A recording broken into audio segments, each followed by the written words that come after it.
Hi guys. What is going on? And what games do I play? Oh god, that's a long ass list, isn't it? What am I doing? What am I doing? Okay, let's do this. Let's do that. That's fine. Did I finish my draft? I don't remember if I finished that. Yes, I did. Okay. You're definitely done with that then. What do I think of the IC Railroad? I don't know what that is. Can't answer that question if I don't know what it is off the top of my head. I'm sorry. It's not my fault. Don't yell at me.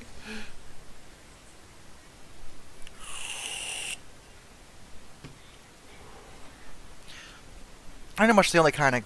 Oh, Illinois Central? I have to read up on them.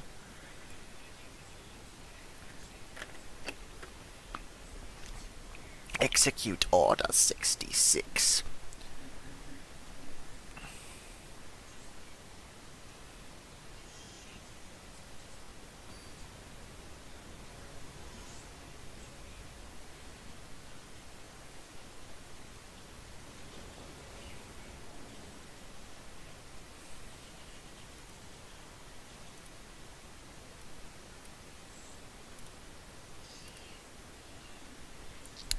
It's not a great hand.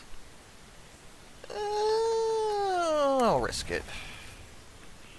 Do I have a railroad layout? I have a little loop. I don't have a full layout. I live in a two-bedroom apartment. I don't really have room for a proper layout.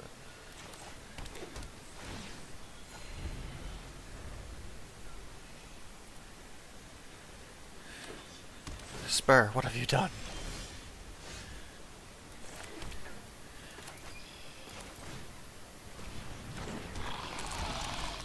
Okay, I guess we put that out there. Here we go. Now I can add you. Smack him in the face.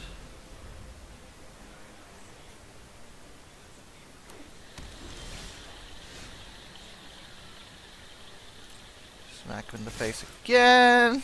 Because he's not summoning anything, and yeah. Yeah, I guess we might as well. That's mana. That's good.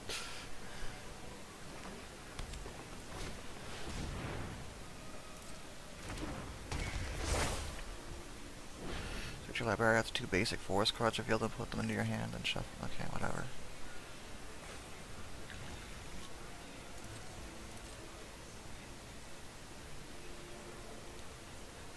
Oh no, he's revealed his forest cards. Now I know he has 2 forest mana. Truly, I'm doomed.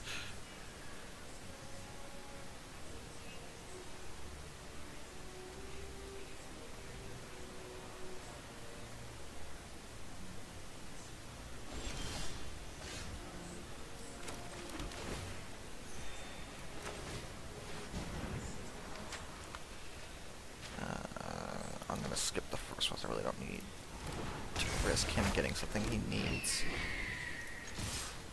I'll smack him again. Don't have enough mana for that this time. That's fine. I didn't get to read that. Put up to 1 target land card from your graveyard on top of your life. Oh no! More land. It's giving him more mana, but he doesn't have anything to summon, as far as I can tell.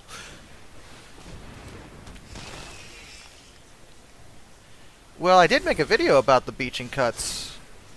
Last week did that go live? Yeah, last week. Talonland I've mentioned a couple times. I haven't made a full video on it. Titful Thunderbolt, I didn't have any plans to touch on that. Right now, anyway.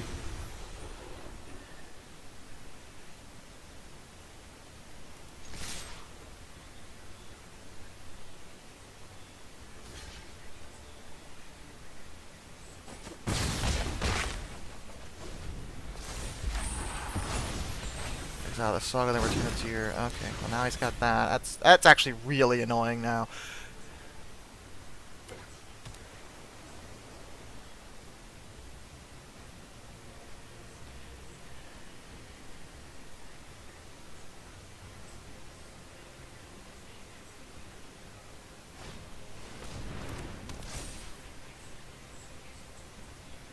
Oh, I'm sure you have plenty. Everyone has suggestions for that, for those new shorts I'm doing. Which, now that you brought it up, I should probably ask. And this is a very serious question. I just want to make sure. I feel like no one said anything, which is good for me. Um, but nobody minds me doing so many shorts lately, right? Because like I'm still doing the regular videos. The schedule hasn't changed with that. I just want to make sure that you guys aren't getting like overwhelmed or something. I can leave some of them on TikTok if you want, because TikTok kind of encourages just so many uploads just all the time. Like in my head, I'm like, well, maybe they'll prefer more content. Like, yeah, but what if they hate me? Which is usually where my brain goes. It's a problem. You're not attacking right now. You guys are very supportive. That's good. I appreciate that. Because occasionally I get the odd comment like, I want more regular videos, not these shorts. And I'm like, I still do the regular videos, though. They're every week.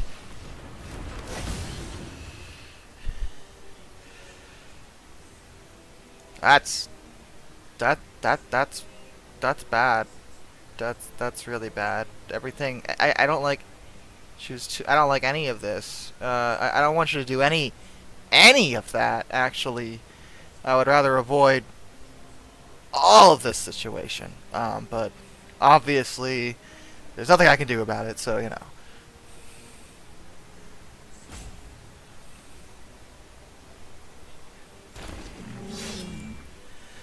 Southern Pacific Santa Fe merger. I have another merger planned to talk about this week.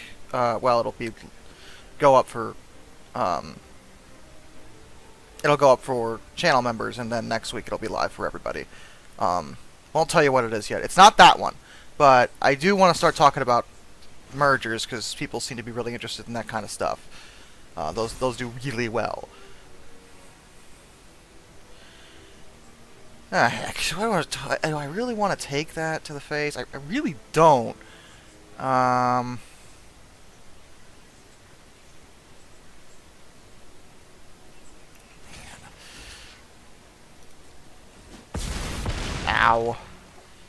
I don't really see a way out of this situation now. This is over.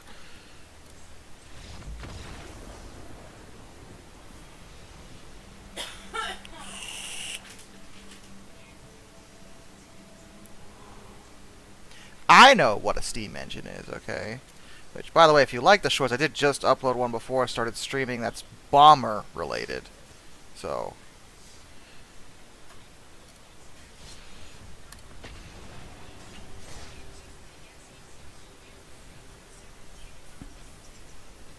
there's a reason I kind of pushed in the shorts. It's like someone said, views, because like shorts are like the thing now. Like it's that micro content, like that's really popular, and I can't afford not to dabble in that. Uh, Unfortunately, because it's it's just one of those things.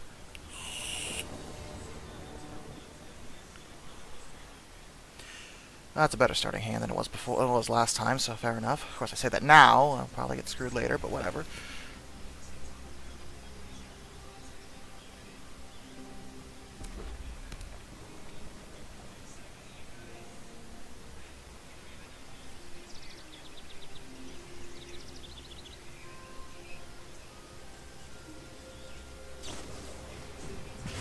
Ow! That's rude. Dude just hit me in the face. For no reason. You see that? That's uncalled for. That's what we call that. Uncalled for.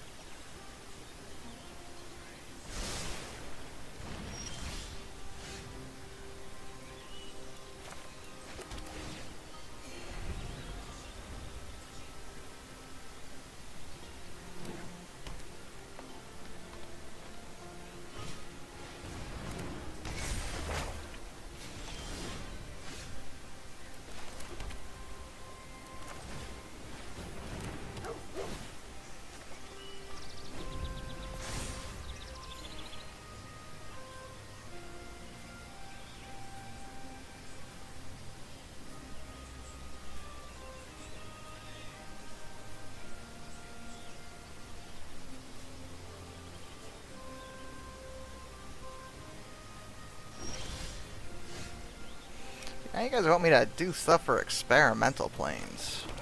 Everyone's all about the experimental planes. Not that I blame you, I get it, believe me. They're pretty interesting.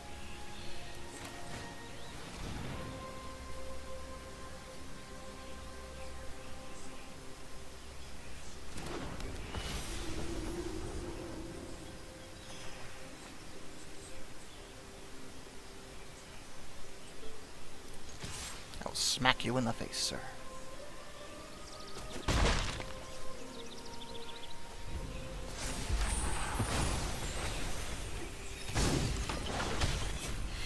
I definitely want to talk about some more foreign stuff that aren't just American related. But yeah, the guys have to remember, most of my background, I live here, so I already know a lot about the stuff that goes on here. I mostly play games on my PC now. I have a bunch of consoles too, but I usually don't play on them. It's just easier, more convenient for me to play on my computer anymore. Do that. Get some extra life. Go away. Smack him again.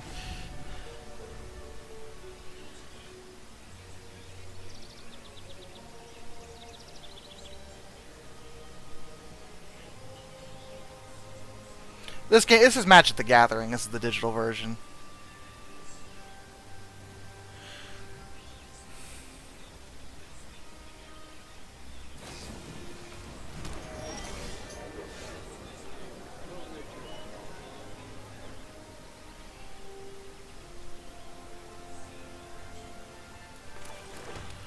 Steam engine and a nuclear power plant do not work in the same fashion. That is not actually the same thing.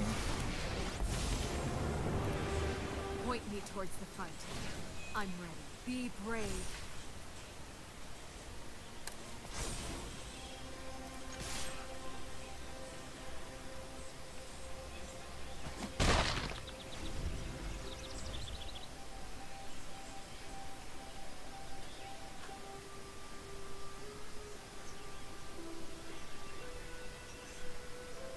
BNSF high vis policy? I'm actually not familiar with the exact details of that.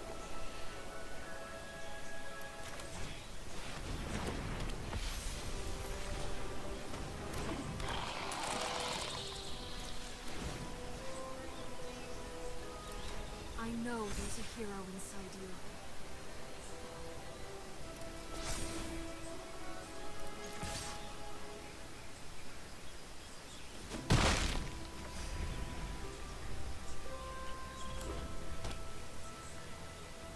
Strategic Steam program, I have investigated that. It's just a rumor, though, at least in terms of the UK. Because the big problem with the theory, is that steam engines require specific infrastructure to be effective. And in addition to removing the steam engines, British Rail also took down the water towers and the coal bunkers and everything associated with them. So even if they saved a bunch for a rainy day, a really bad situation, they still wouldn't have the infrastructure to support them the way they were. So it doesn't really hold up to logic. Germany and Sweden did do it, you're right, they did, but they were in a bit of a different situation.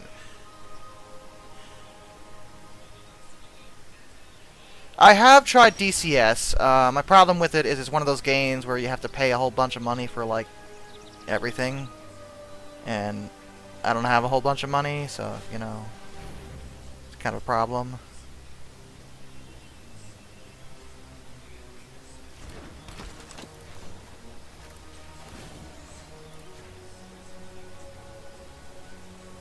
This is your fight. Win it.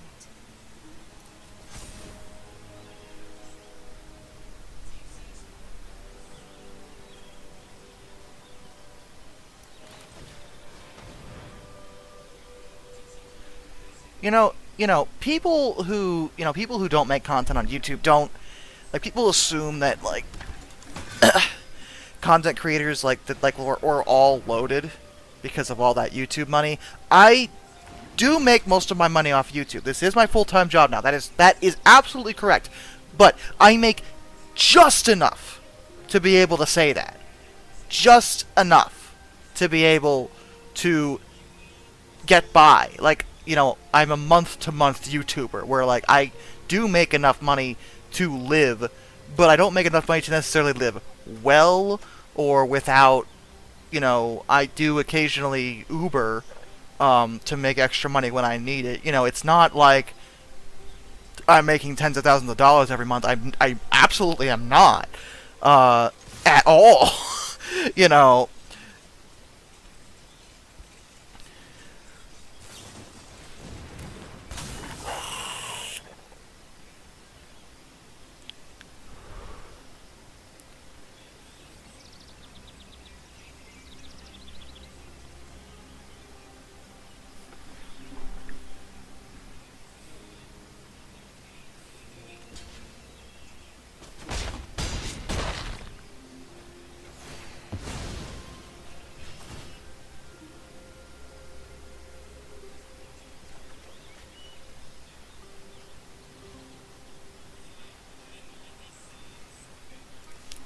I never got a scary customer. It's not something I want to do, but it, you know, it's just I'm a single dad. Like,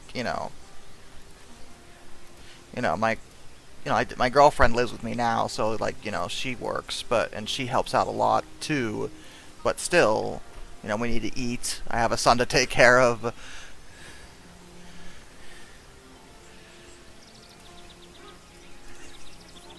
Can I fix that right in a second? Can I wait till after this game? Is that important? Right now. See, and then I gotta. I guess I can do that real quick.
It's on now. Sorry about that. It must have turned itself off when I dropped it.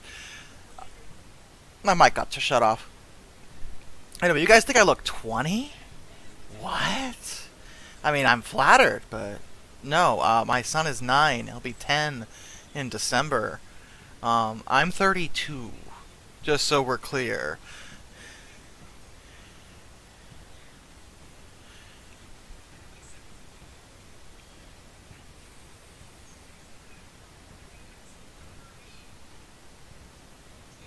Have I tried Trains, Railroad Simulator? No, I haven't done that. How did I get my channel to grow? Man, I don't know. Probably just consistency. It just kind of took off unexpectedly. I really didn't plan for that to work itself out. I've made content on YouTube for years, but since I was 17, so over 10. But nothing's ever taken off like this stuff has, which is good. I enjoy it. You thought I was just out of high school or something? I don't know what that means. Whether they think I'm immature or something. That's possible. It's possible. Looks bad. Yeah, it looks bad on you. Cradle robber?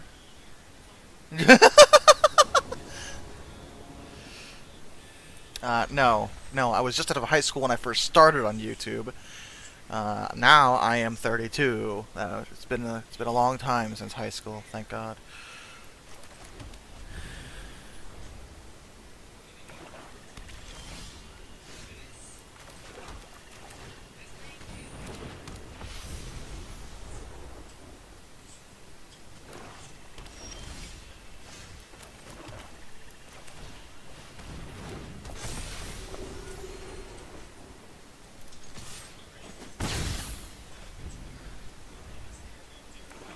Did I have other channels before this one? Oh yeah, but they had nothing to do with history.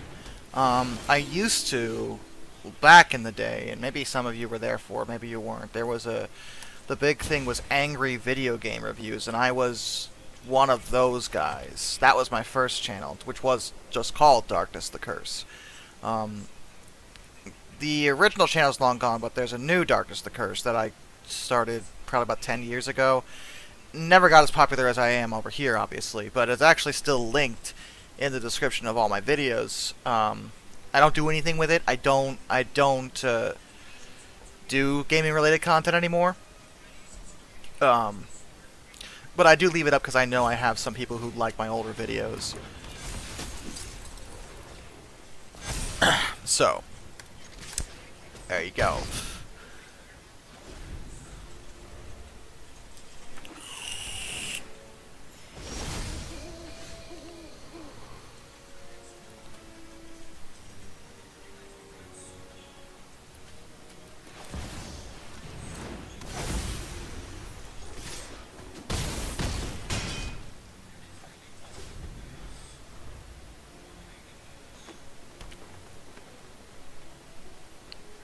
I got a really good starting hand.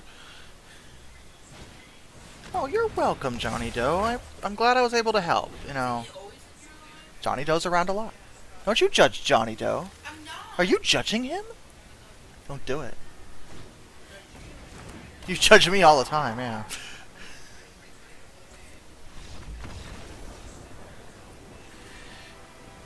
Union Pacific, if you want to start a Railroad channel, I would say, you know, first of all, make sure you know what you want to talk about. Set it up in an entertaining way. That's probably the other thing, is I set it up in a very concise, entertaining way.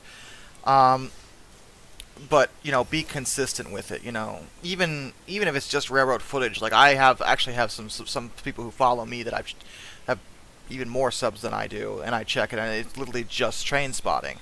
But people like that. Like, you know, there's a market for a lot of things. Like, you don't have to be successful on YouTube, you don't necessarily have to be, you know, one of those big game critics or, you know, someone who makes those stupid frickin' vlogs that I hate so goddamn much. Or Meat Canyon. Remember when I still kind of have longer hair. Not like I used to. You know, you're right, I used to have a ponytail. I was cringe. Anyway, Johnny Doe says he feels judged, by the way. Johnny Doe says he feels judged. Oh no. So with him, he likes to put words in my mouth. just so you guys know. I'll say something that I didn't say. I just want everyone to know that. We're just in each other. I mean, if the model railroad is quality, especially, like, I know some people that you know, that's like their whole thing is showing up. Like, there's a big community for it. Like, that's the thing about anything social, any kind of content, is people want to be able to watch the kind of stuff they like. And there's you know, as long as there's a community for whatever you're doing, you'll probably see some level of success. But there's also markets that are very oversaturated with other people already doing it. That's one of the reasons why gaming's so difficult, is that everyone's like, I will make money off of playing video games. And it's like, yeah, you know, you could, but you have to compete with the 800,000 other people. You know, especially when it comes to, like, you know, anything. That was probably my problem before, is that, you know, I wasn't necessarily, when it came to gaming anyway, I just wasn't that special. Johnny Doe says he accepts your apology. What? Johnny Doe says he accepts your apology. Yeah, don't believe him. Don't believe him. Whatever he says, don't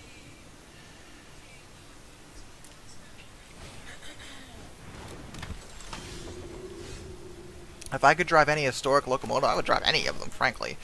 No, I would like to drive a GG1. That'd be cool, though. That's probably a GG1 because they haven't been able to be driven for years because they all need complete rebuilds because of their batteries.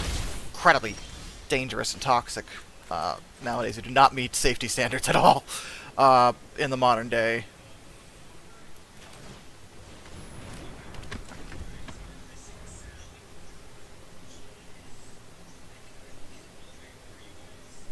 Yeah, and electric line. I mean, you could there are lines with overhead, that are electrified. That's not really the biggest issue. It's mostly they would all need to be completely rebuilt internally, and that would be so unspeakably expensive.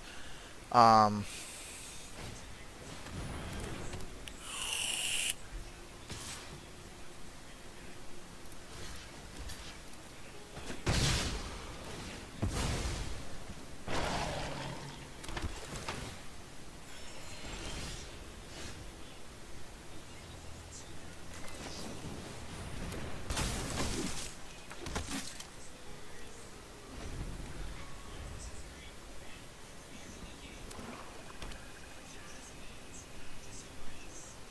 Never thought of doing voice acting work.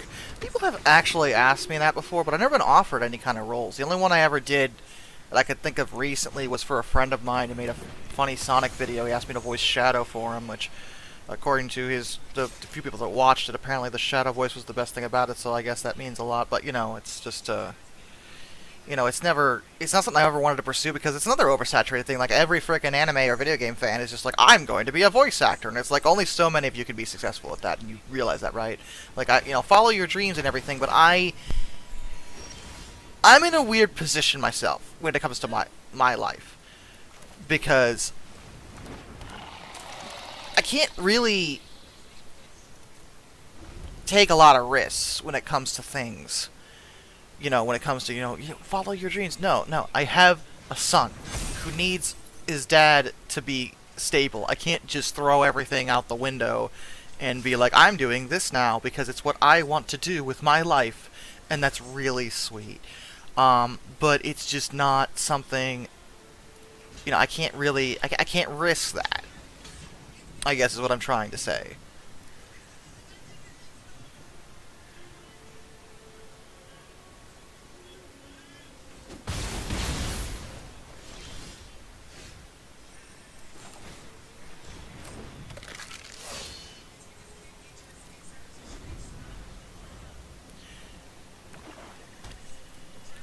Can I do the Shadow voice? You've actually heard it before.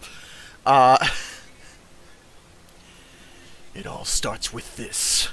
A jewel containing the ultimate power. My name is Shadow. I'm the world's ultimate life form. There's no time for games. Farewell! Show him what you got.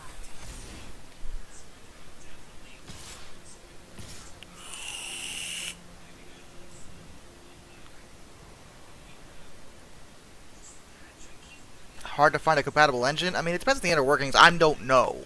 I can't actually answer that question. I'm not 100% on that.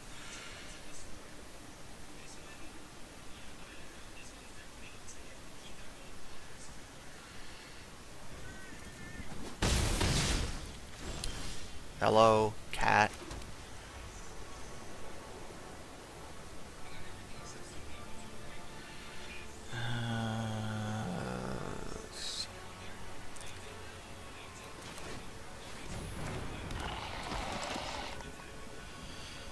This is a bad situation I am in. I'm not even sure I can win this exchange right now.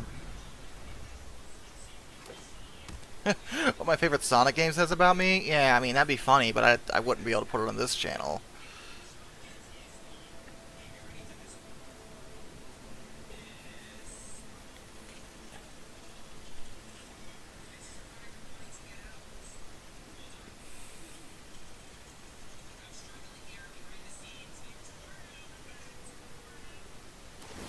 This is your part. Win it.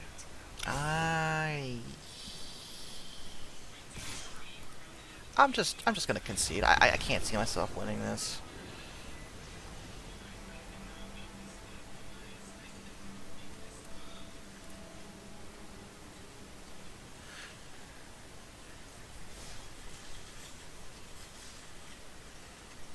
I do see your post about the warped gear. I do. Yeah, I'm facing real people. As the standard ranked, so.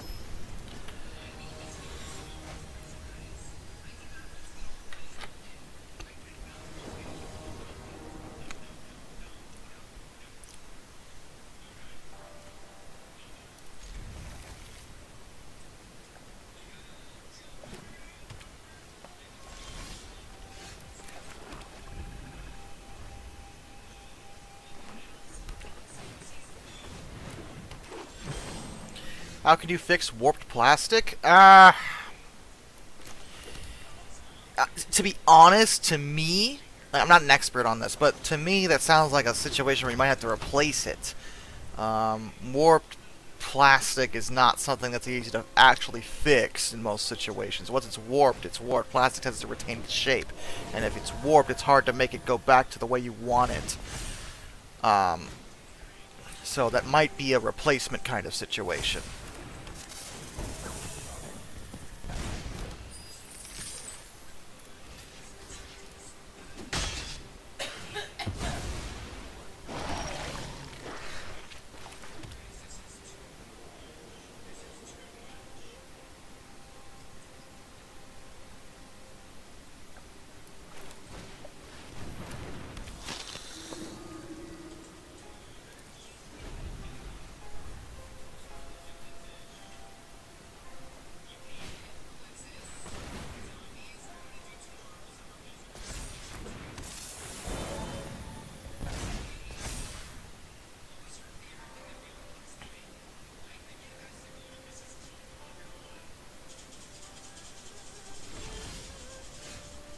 Weird. I thought he attacked me, to be honest.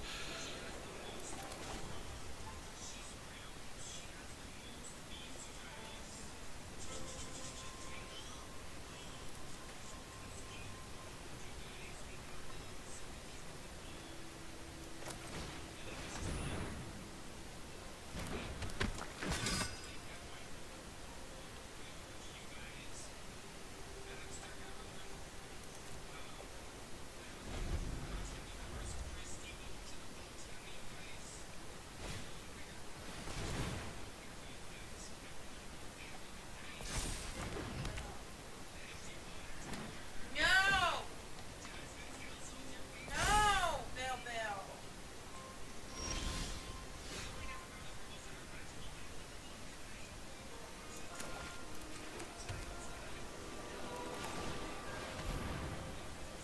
Bill, this is why you get sick.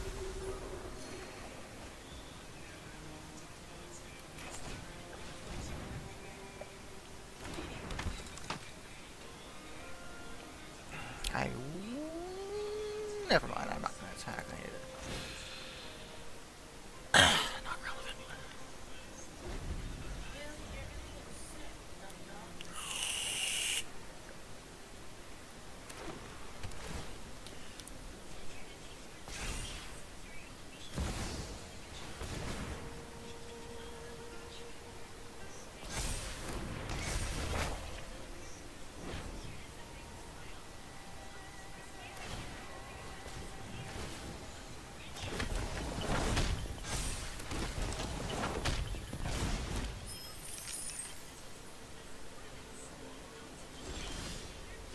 Aha! I can actually Alt-Tab out. Oh, wrong selection.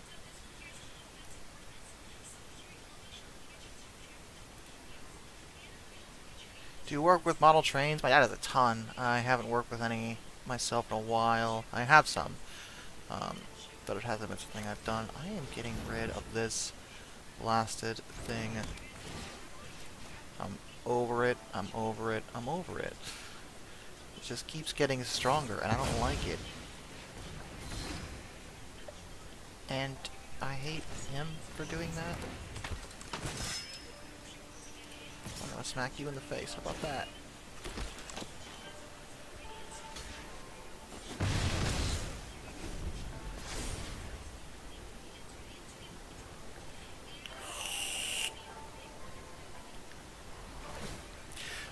Yeah, most of my stuff is O-gauge.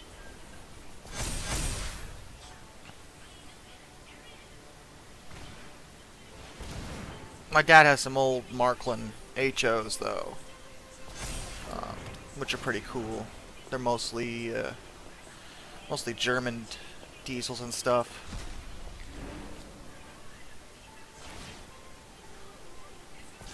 Steam engines, too. Yeah, a few steam engines.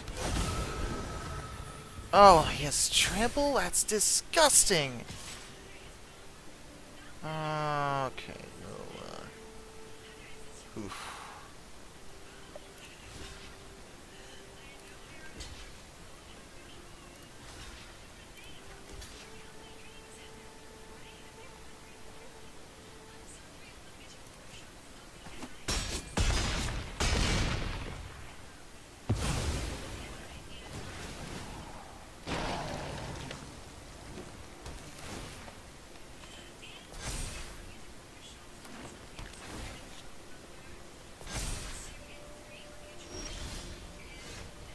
see you, Union Pacific. Thanks for hanging out.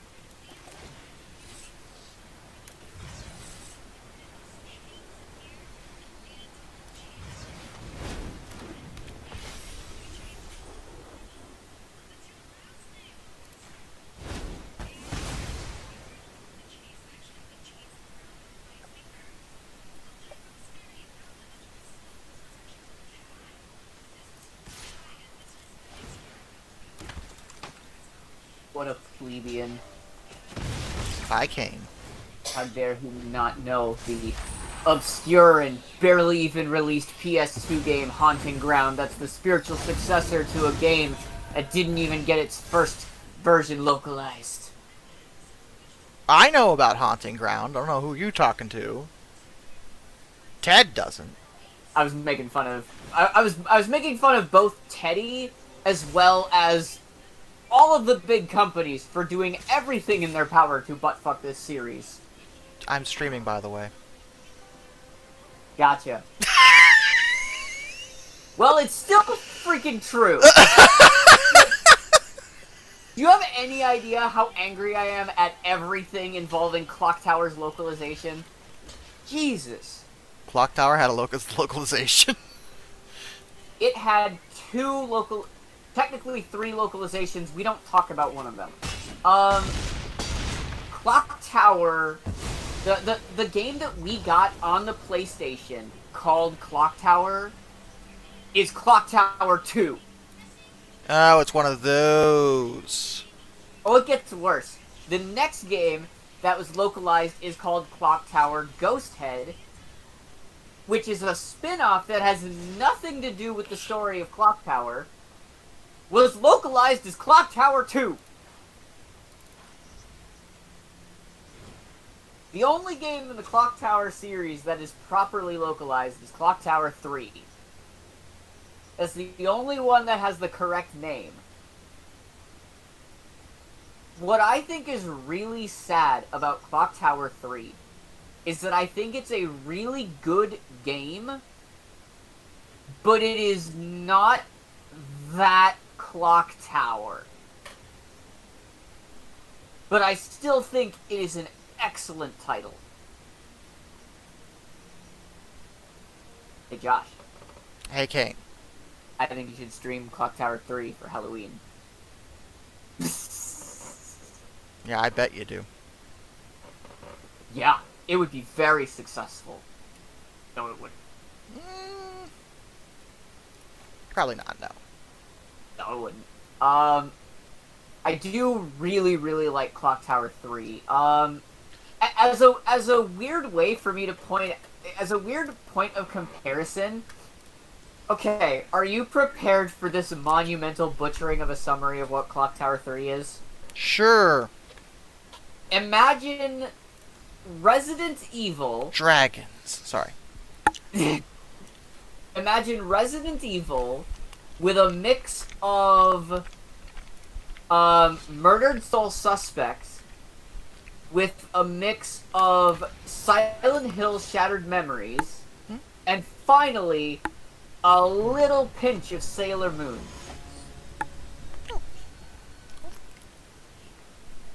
Over here. Weird.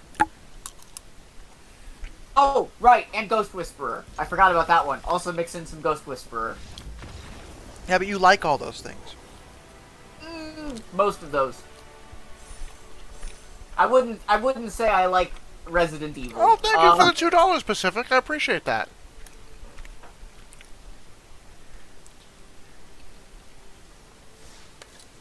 But yeah, like, that's exactly why I like Clock Tower 3. I think it's a very unique and interesting experience. Also, one of the guys that worked on, like, the mocap is actually a...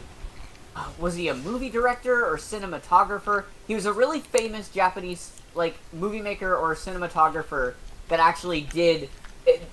they actually worked really, really, really closely with someone of that general idea, so like the cutscenes look really good.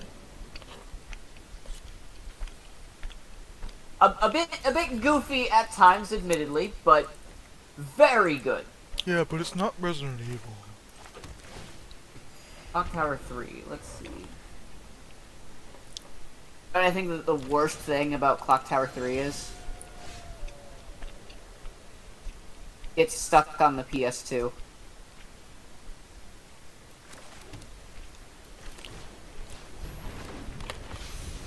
So is Haunting Ground. I know.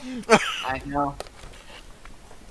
I think Haunting Ground is ultimately a better game and probably closer to what they wanted to do with Clock Tower 3.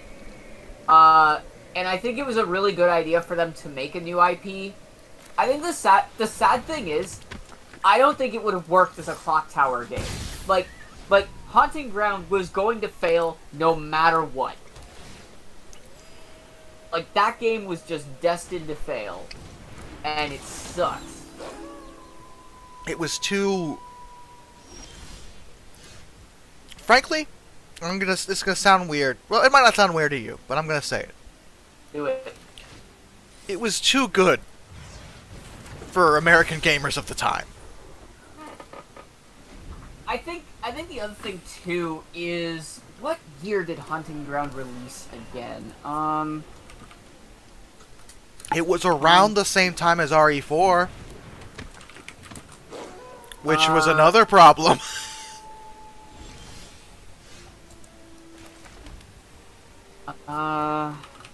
Resident Evil 4 release date. Oh, oh my, oh my. What'd I say? Okay. Resident Evil 4 released January 11th, 2005. Mm-hmm. And Haunting Ground released April 21st, 2005. Yeah. Yeah. That's one of the things It that wasn't would at do the it. same time, but at that time, people were like, yes, this is... RE4 is the apex of what horror is, not realizing that there are other ways to do horror. But everyone liked the combat elements of RE4. Despite the fact of them being not very good. I do not... You know, honest to God, like, seeing a lot of the comments talking about the Resident Evil 4 remake, there's two opinions I'm hearing. One is just general excitement, and the other is, we don't need it. And I'm like, I don't think you people realize how bad Resident Evil 4 kinda is. Look, I would have preferred Code Veronica first. I think that's more in needed of... Yeah. Not only a remake, because it's still... Any version of it is still the old school tank controls like the original REs were. But also, it hasn't been re-released anywhere, as far as I understand. I think it's got some digital releases on some of the consoles, like maybe PS3? I'm not sure. Yeah. But it's one of those, like, it's kind of more obscure, even though it's actually kind of integral to the original Resident Evil story. So I would vastly prefer a remake for that. Yeah. Because RE4 got ported forward so many times. It was the Skyrim of its day for a while. To be fair, it got ported once. It was... I'm not counting the same generation. I'm counting, like, generational gaps. Okay. It got ported once to the Wii, and I think that was it for that generation. I do not believe it was digitally released on 360 or PS3. I could be wrong on that, but I did not see any information about that. And then, up until that point, it wasn't until a ton later that... Like the RE4 re-release was, like, in 2018 or 2019 or something. Like, it was pretty recent that those re-releases came out. So, to be fair, it was only ported recently for RE4.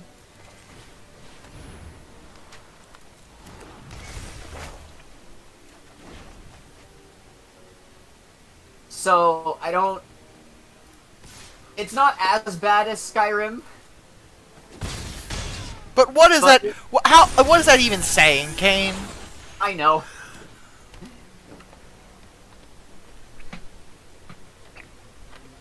But my thing is that it's a situation where I feel like the only reason people don't think it needs a re-release is because they're nostalgic for that old system. There's a big there's a big nostalgia because RE4 got a lot of people into the series when they Yeah. because it was more actiony. Yeah. Like it's what I've been saying for years. RE4, like people were complaining about 5 and 6. Like this isn't horror. This isn't scary. I'm like, yeah, neither was 4.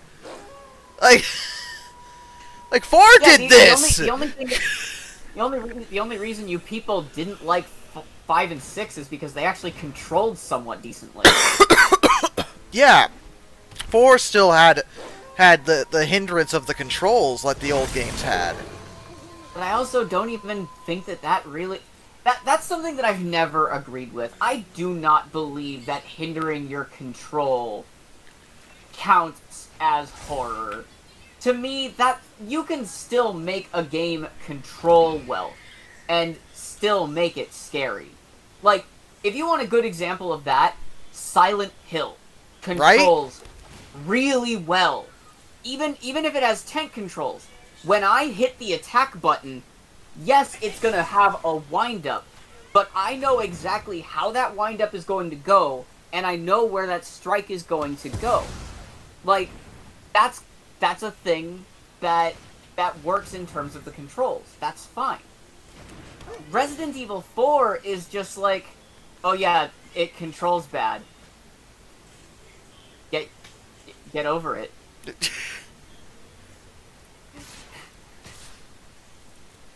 I actually think Five Nights at Freddy's is another really good example of how to do an interesting horror control setup. Yeah, my girlfriend actually got a Five Nights at Freddy's game today. Which one? It's the one on the Switch. It's the collection thing. Oh, yeah, yeah. She has no idea what she's doing. I'm talking to Kane about Five Nights at Freddy's. She was like, "How do I move?" And I'm like, "You don't. You sit there." Gotta watch the cameras. Like, that's the whole game. Like, that's... I actually do not think that Five Nights at Freddy's, at least for the first few games, do not control very badly at all. Everything is very, very understandable into how it works. It's essentially designed around the idea that you're moving your head from left to right to look at everything. Like, especially with something like a mouse, or especially on like a Switch or a phone where you have a touchscreen, like it makes even more sense that you can just move it around with your cursor, like, or with your finger. I think FNAF controls perfectly fine. The issue with FNAF, I feel, ultimately was just how popular it got. Go. Also, I still think Security Breach is a good game. I swear to God. I Go. really like Security Breach. I like the game's sense of humor. Don't you dare. It's pretty funny. Oh yeah, FNAF has a pretty good sense of humor. Fuck you up. I do think that, at least conceptually, Josh, I think you would enjoy Security Breach. I think maybe it would need some more, maybe some more difficulty mods. I don't know. I'm just not good at these games, but God, I had a great time. It really did remind me a lot of Alien Isolation. Yeah, maybe I'll try it one day. Not today. Yeah. Maybe if it goes on sale for like 75% off or something.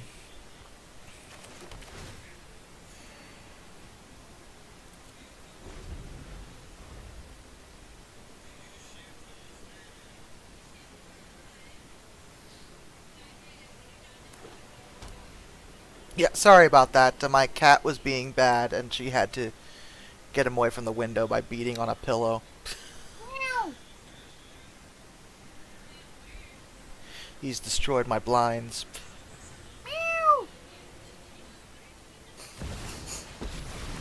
Your blinds are defeated. I have destroyed them. He really has. Like, they are absolutely wrecked. There's nothing I can do to fix them. They need replaced. Translation.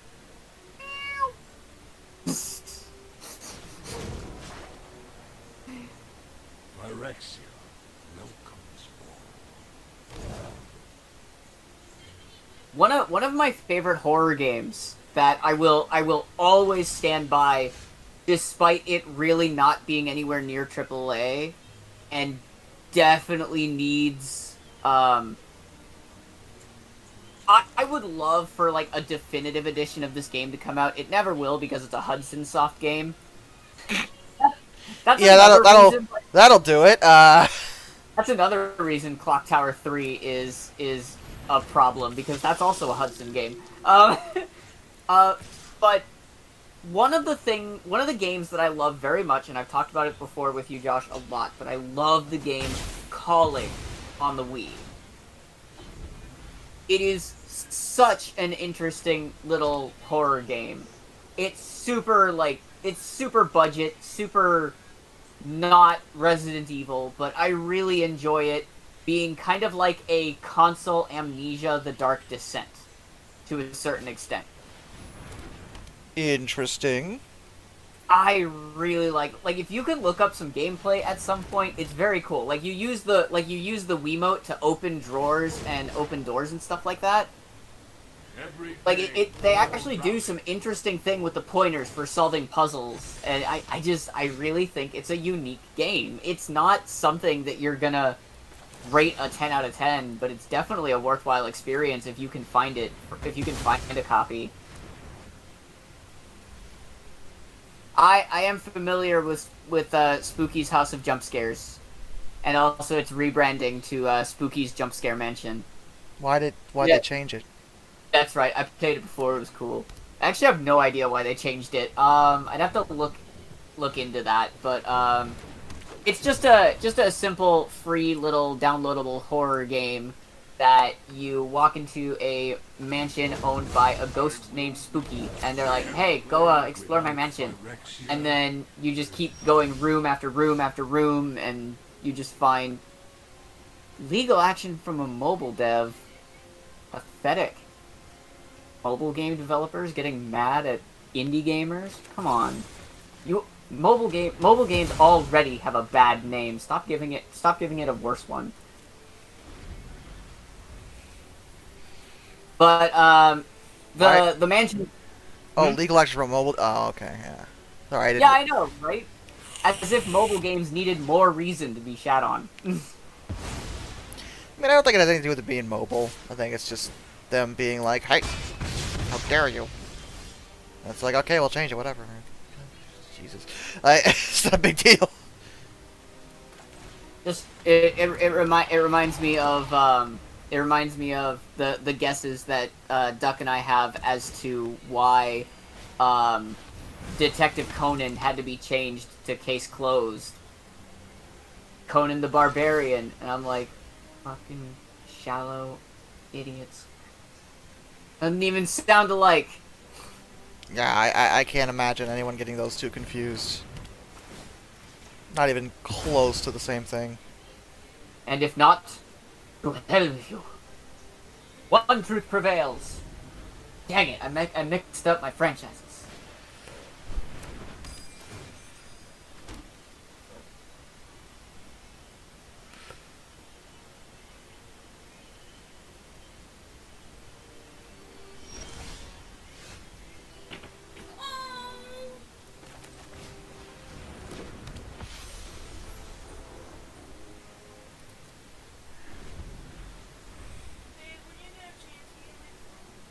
Yeah, where is it?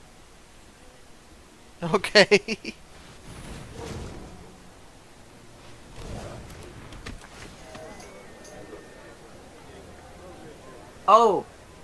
And you know what, Josh? I will mention that at some point in the next couple of years, it will be a good time to actually try out, Security Breach, because a few months ago, a new DLC was announced. And it's gonna be a free DLC update, which is really cool. So more content for me when it comes out. Hooray! I didn't 100% the game, but I still throw it on every so often and just run around the Pizzaplex.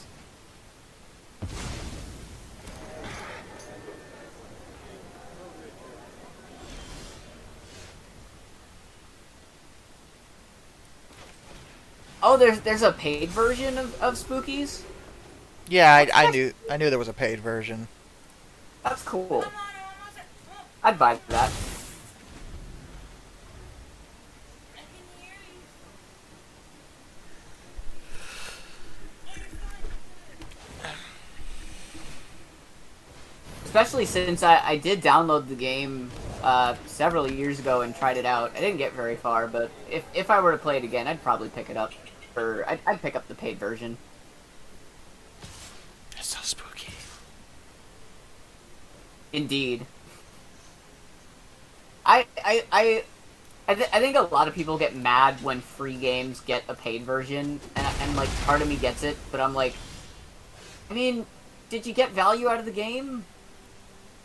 Then why not support the developer that gave you that kind of enjoyment? Never. You'll never get our money. Never.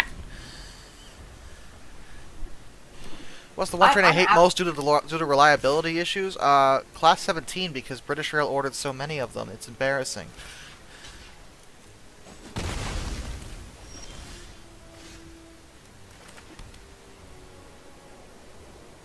Sorry, go ahead, Kane. I just think it's important to support developers that you've gotten value out of the products they've created. They'll never get our money. Never, you hear me? I do think that there's a big problem with too many people not wanting to pay for stuff like that. And again, part of me gets it.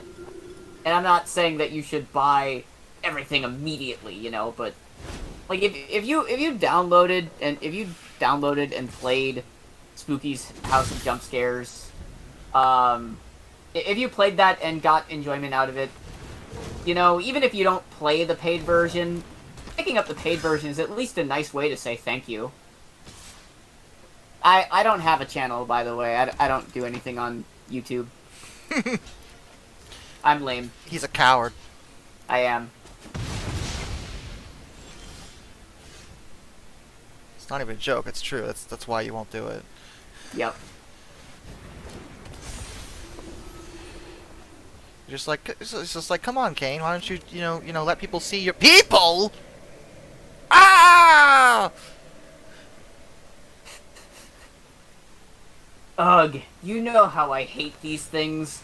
Waving to people, talking to people, I get it. Yay! Oh, by the way, Josh, oh my god, we finally have the first episode of Season 3 to the Owl House, and it was so good! That's good. I'm so excited. Even though it doesn't really conform to the network.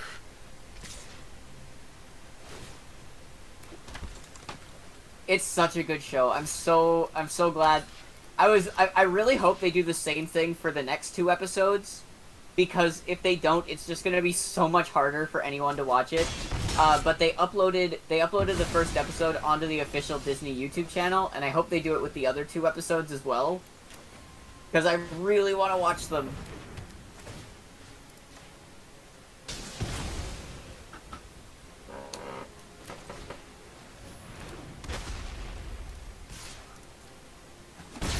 Dang, yeah, that is a really good deal for $10 for the HD remaster of Spooky's House of Jump Scares for $10. That's good. And yeah, definitely a nice way to say thank you for making an awesome little game. They got me, Kane. You've been defeated. I have been. They got the poison countered at 10. Dang. I hate the poison counter. Yeah. Anyway, really I gotta get drains my the- girlfriend's phone for her. She dropped it. Oh, okay. Must use my tiny hands. Yeah,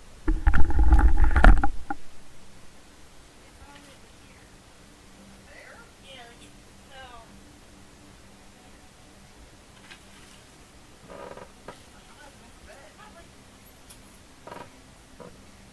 I think it would be pretty fun to do something like that. But we'll see what happens for Halloween. I'm not even sure if he's got plans for a Halloween stream of some kind.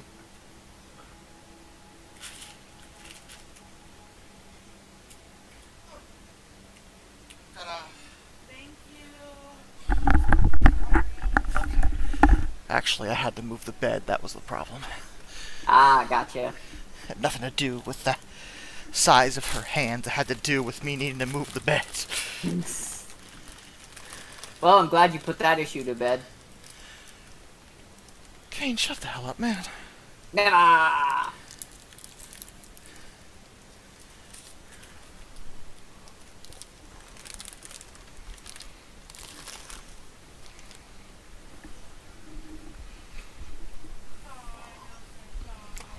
Actually, when it comes to a Halloween game I wanted to play this year, I was hoping that Choo Choo Charles was coming out.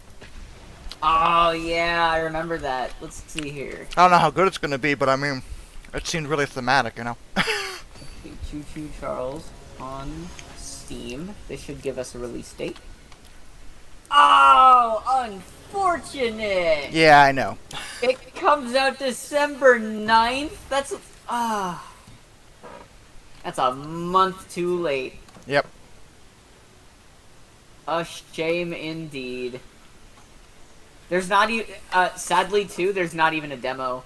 If there was a demo, it would have been pretty cool to play.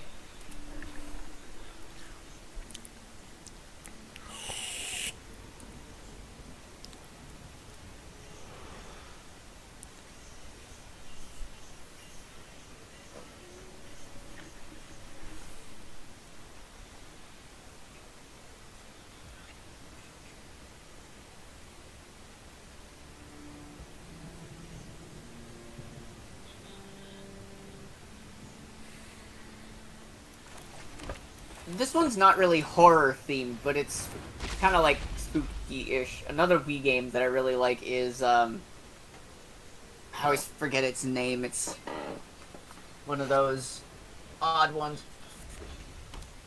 Fragile Dreams, Farewell Ruins of the Moon.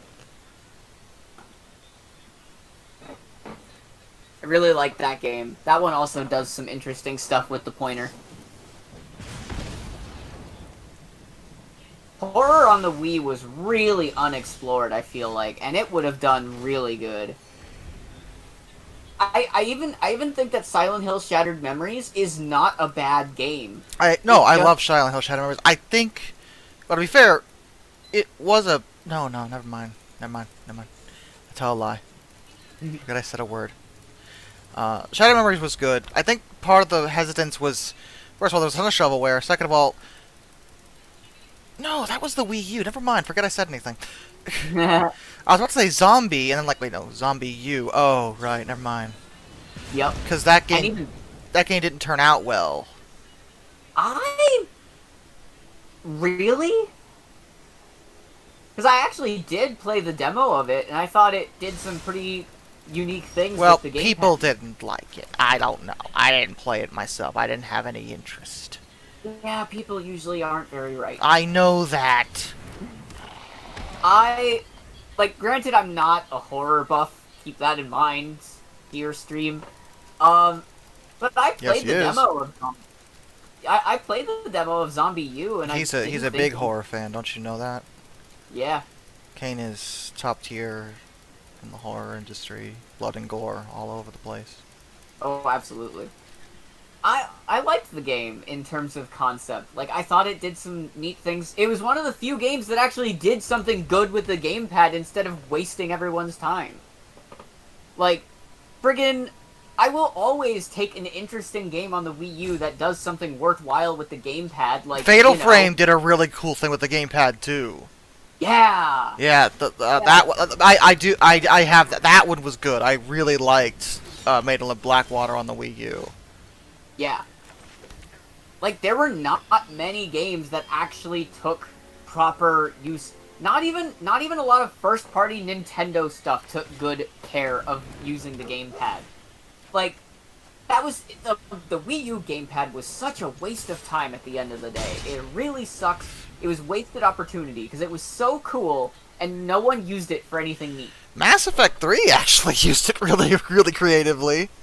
I actually bought the Wii U version of Mass Effect strictly for that reason. Yeah, that was, like, the coolest, like, because normally I didn't even bother controlling my allies in those games, because I was playing for the story anyway.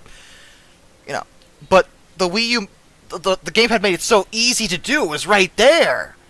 Yeah. And like you could tell where they were. Like it was I thought it was so cool. Yeah. And then no one else used it. Also, as a fun fact, because the servers are not shut down as far as I can tell, outside of the PC version, the Wii U version is the only way to play free-to-play online Mass Effect 3.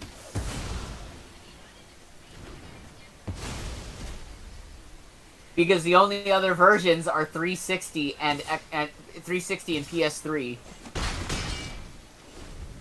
Huh. Not that you want to play it online, but I mean, I would. it was fun enough. It wasn't anything special, but it was fun enough. In a world drowning in a deluge of PvP competitive everything. I see. Okay. Yeah, the horde. I'm not surprised that you like horde modes. And it's not even that I like them. It's just the only freaking thing that's there that anyone ever wants to like put any time into. Like, trust me when I say it is like the lesser of two evils. Would I rather play a PvP game that makes me feel like a horrible person, or the horde mode that kind of annoys me, but at least people are willing to play it? Like, I'll pick the horde mode at that point. I am familiar with Valkyria Chronicles. I never got into it because I'm not really a strategy guy or an XCOM guy. You know what? If I stream sometime tomorrow, I have Valkyria Chronicles. I really like that game. I will totally stream that game on here. It's a pretty cool game. I was actually gonna ask if you knew about it because that one seemed like something up your alley too. Yeah, it's kind of like it's XCOM, but anime, and it kind of reminds me more of Advance Wars than anything, but probably because of the anime. Yep. It's probably more like XCOM though, if I'm being honest. But it's a really good game. Yeah. Excellent game. Definitely not for me, but excellent game. You know, there's no games for you out there, Kane. I know. Phantasy Star Online died 10 years ago. I've been feeling the hole in my heart ever since.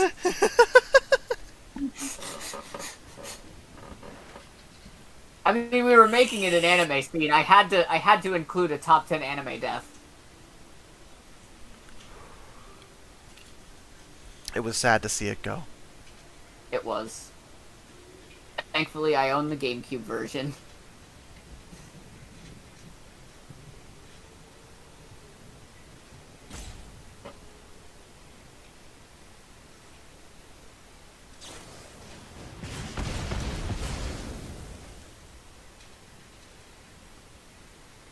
Man, he had to dig deep for that remark.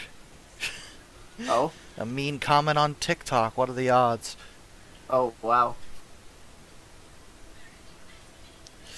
Bro doesn't know that other countries than USA, UK, France, and Sweden make aircraft. Like, dude, I mentioned 4. I could have just mentioned only USA stuff.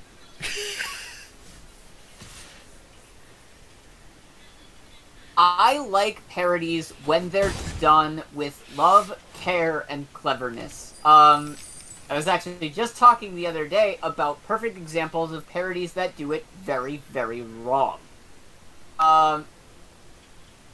And basically, if you're constantly scraping the bottom of the barrel for your humor, you're not doing a good job. You're not doing a good job. Even Go Animate stuff can be good and clever. Like, I don't think Go Animate is the problem. The problem is...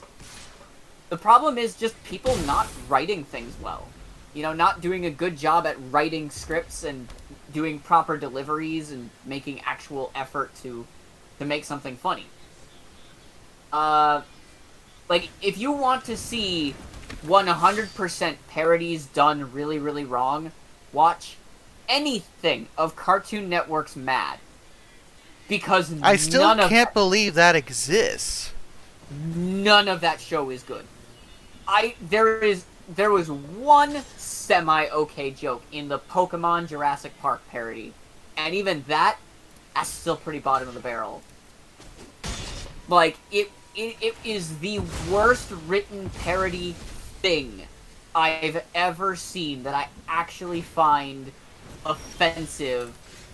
If you guys want to know how offensive I find that show, I had to defend a movie's honor that I hate the absolute most. Avatar. I had to defend James Cameron's Avatar, and I hate that movie. See, I like that movie. To me, it's just worse Dances with Wolves. I know we've been over this, and that's fine. Yeah. But I absolutely had to defend that movie's honor. I had to, because yeah, I don't like it. That doesn't mean it's a bad movie. Like, people can still like it and have a good time. And just everything that parody did was so bad.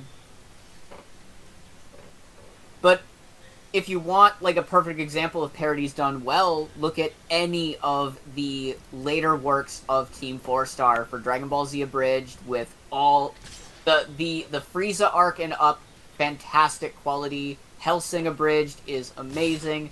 Most of Final Fantasy VII Machine Abridged is really well done. Something Witty Entertainment's Sword Art Online Abridged is just phenomenal. There are parodies out there that are very good. You just... Oh yeah, Little Karibo and Yu-Gi-Oh! Abridged for the most part. I tend to be pretty hit or miss with Yu-Gi-Oh! Abridged, because I think Mokuba, make sure Wheeler is late! That entire thing is classic. Oh my god, it's so good. But I do have a couple of issues with some of his deliveries. But it's still overall pretty well done stuff. You know, Little Karibo does good quality content. And I think what, to me, what puts parodies a cut above the rest is when you're able to tell a joking... When you're able to tell a good story while telling good jokes. You can still be a good series and tell good jokes, but I think you're missing a lot of that contrast. That contrast between a serious moment of, oh my god, that character died for me, and wasn't it funny he was a robot? Like, that kind of contrast is what helps that sort of cut above. Bro! Huh? Bro! Yes, exactly.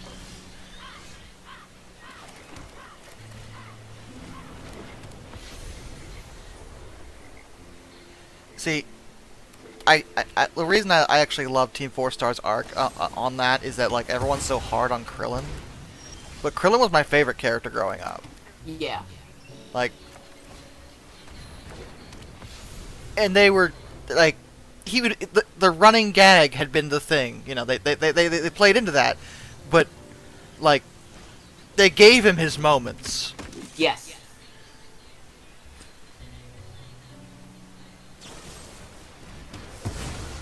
And because of that, 18 had to die? What does it matter? You were going to...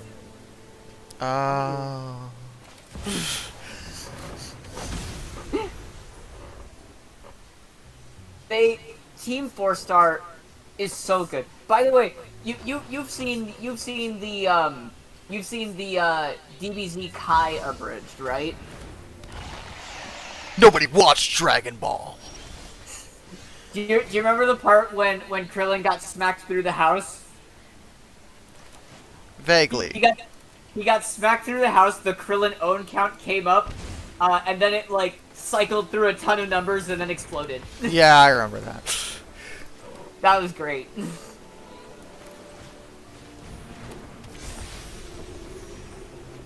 But yeah, they really changed direction. They really changed direction of after. I would say after the Frieza arc is when it really started developing more of the characters. Because, like, the Frieza arc is good, but it's still, like, early 2010 abridged stylings. You know, like, it was still that sort of... Like, they didn't get serious about DBZA until the Android arc.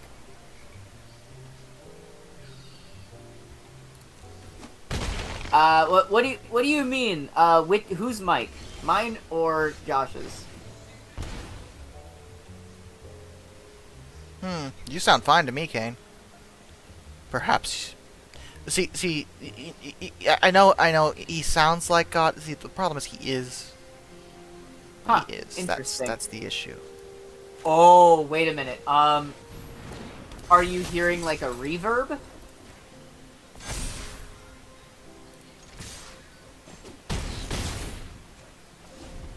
Echoing. Okay, I am in a room that echoes a little bit. That could be what you're hearing.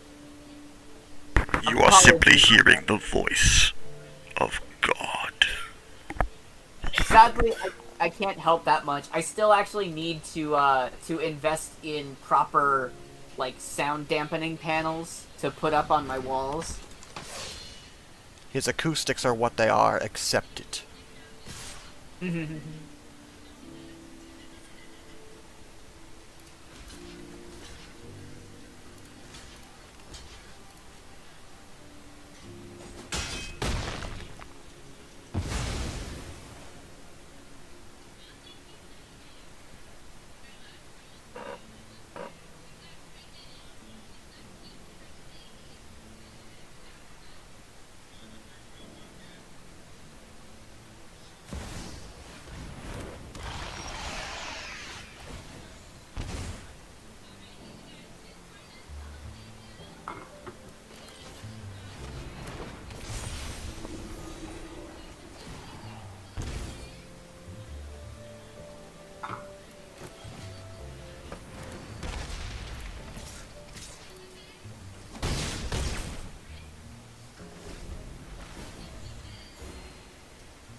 Magic really is not that complicated of a game. No, that's part of why people like it. It's easy to learn. Yeah.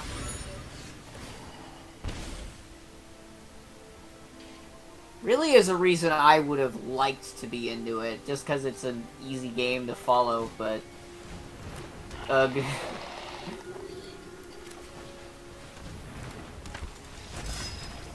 Just turned out to really not be my thing. Ooh, that was close. Yes! Gold tier 4! Booyah. I'm the best And yeah, around. I agree. No one's gonna ever keep me down.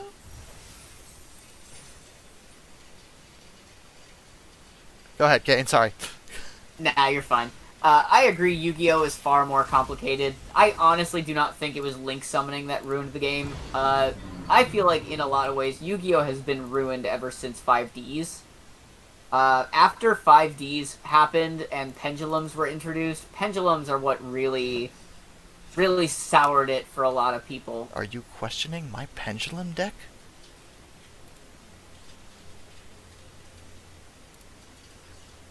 Are you? That was a...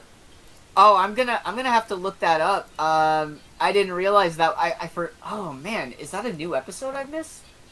Apparently it's a reference to the Abridged series for the knowing... Oh, I know 5Ds was synchro. Arc 5 is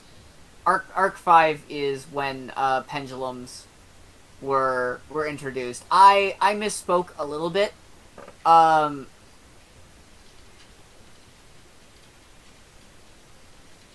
I love the Waking the Dragons arc. I feel so bad for the Waking the Dragons arc though, because it had some good scenes for the abridged, and then it had scenes that I just did not like for the abridged versions of them. But yeah, I misspoke a little bit. I basically meant to say that Yu-Gi-Oh! Was good up until 5Ds, because like 5Ds with synchro summoning was I think where the game really hit its prime for a lot of people in terms of being complicated, but not like Hit it's Amazon Prime. but not like on a molecular level of complexity, you know.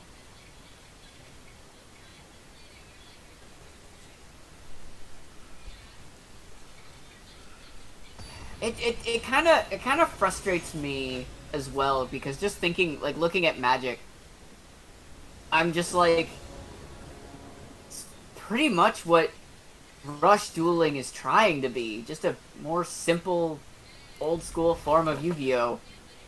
Everyone's mad at it. No, they want to summon their entire deck in one turn. It's imperative they do this.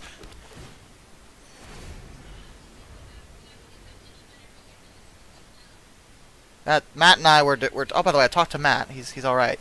Oh, that's good. Yeah. But Matt and I were talking last week about this. Actually, because I was playing Yu-Gi-Oh at the time. I've been bouncing back and forth between this and Yu-Gi-Oh lately because they both You're have playing Yu-Gi-Oh? Yeah, the digital card game. Nice. Yeah.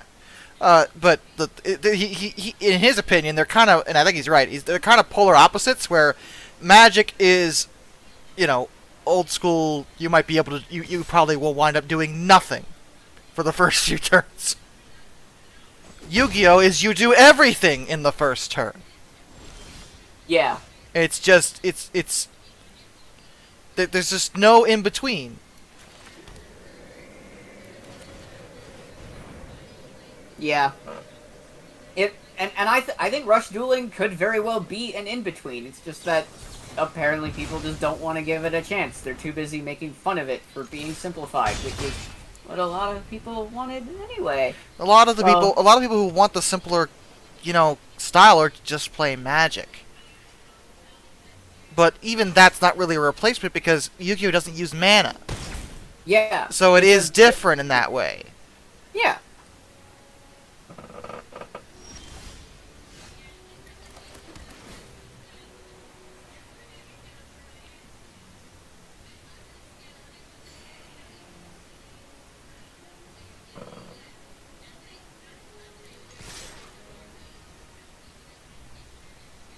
The frustrating thing is that I would like to show Rush Dueling to people, but it's such a problem to do that. Because there's no form of it being playable in a normal, free setting.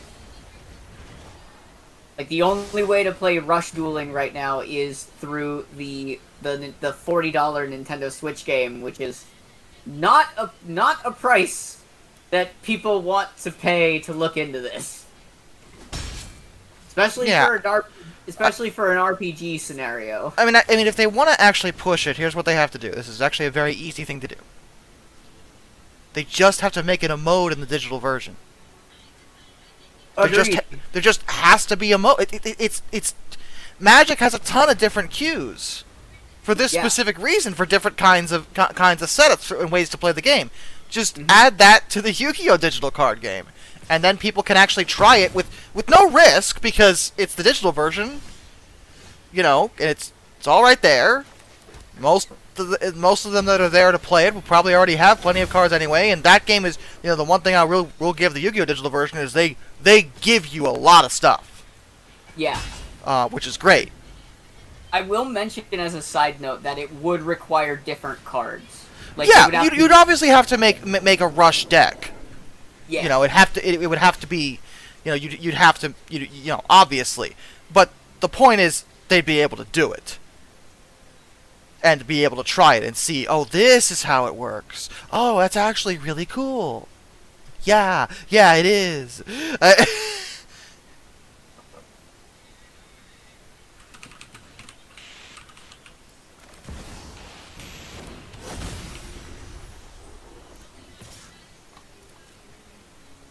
yeah, it would be really nice to have, especially because Master Duel is supported right now. I mean, YouTube poops are pretty random. Yeah, YouTube.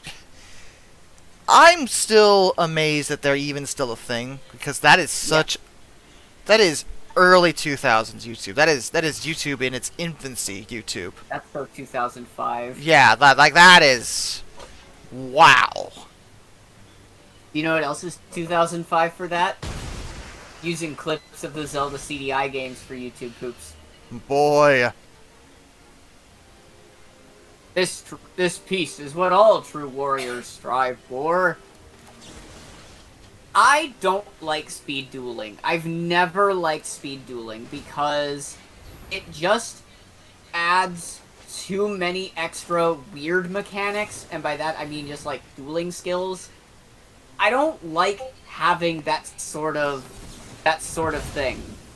Like, the nice thing about rush dueling is that it is Yu-Gi-Oh! As you know it, but simplified and slightly more updated. You know, there's not skill cards that you have to play. There's not this weird separate secondary extra deck that you have to have around, you know. It is unfortunate that you have to have new cards, but I think that the new cards are an improvement in terms of visual clutter.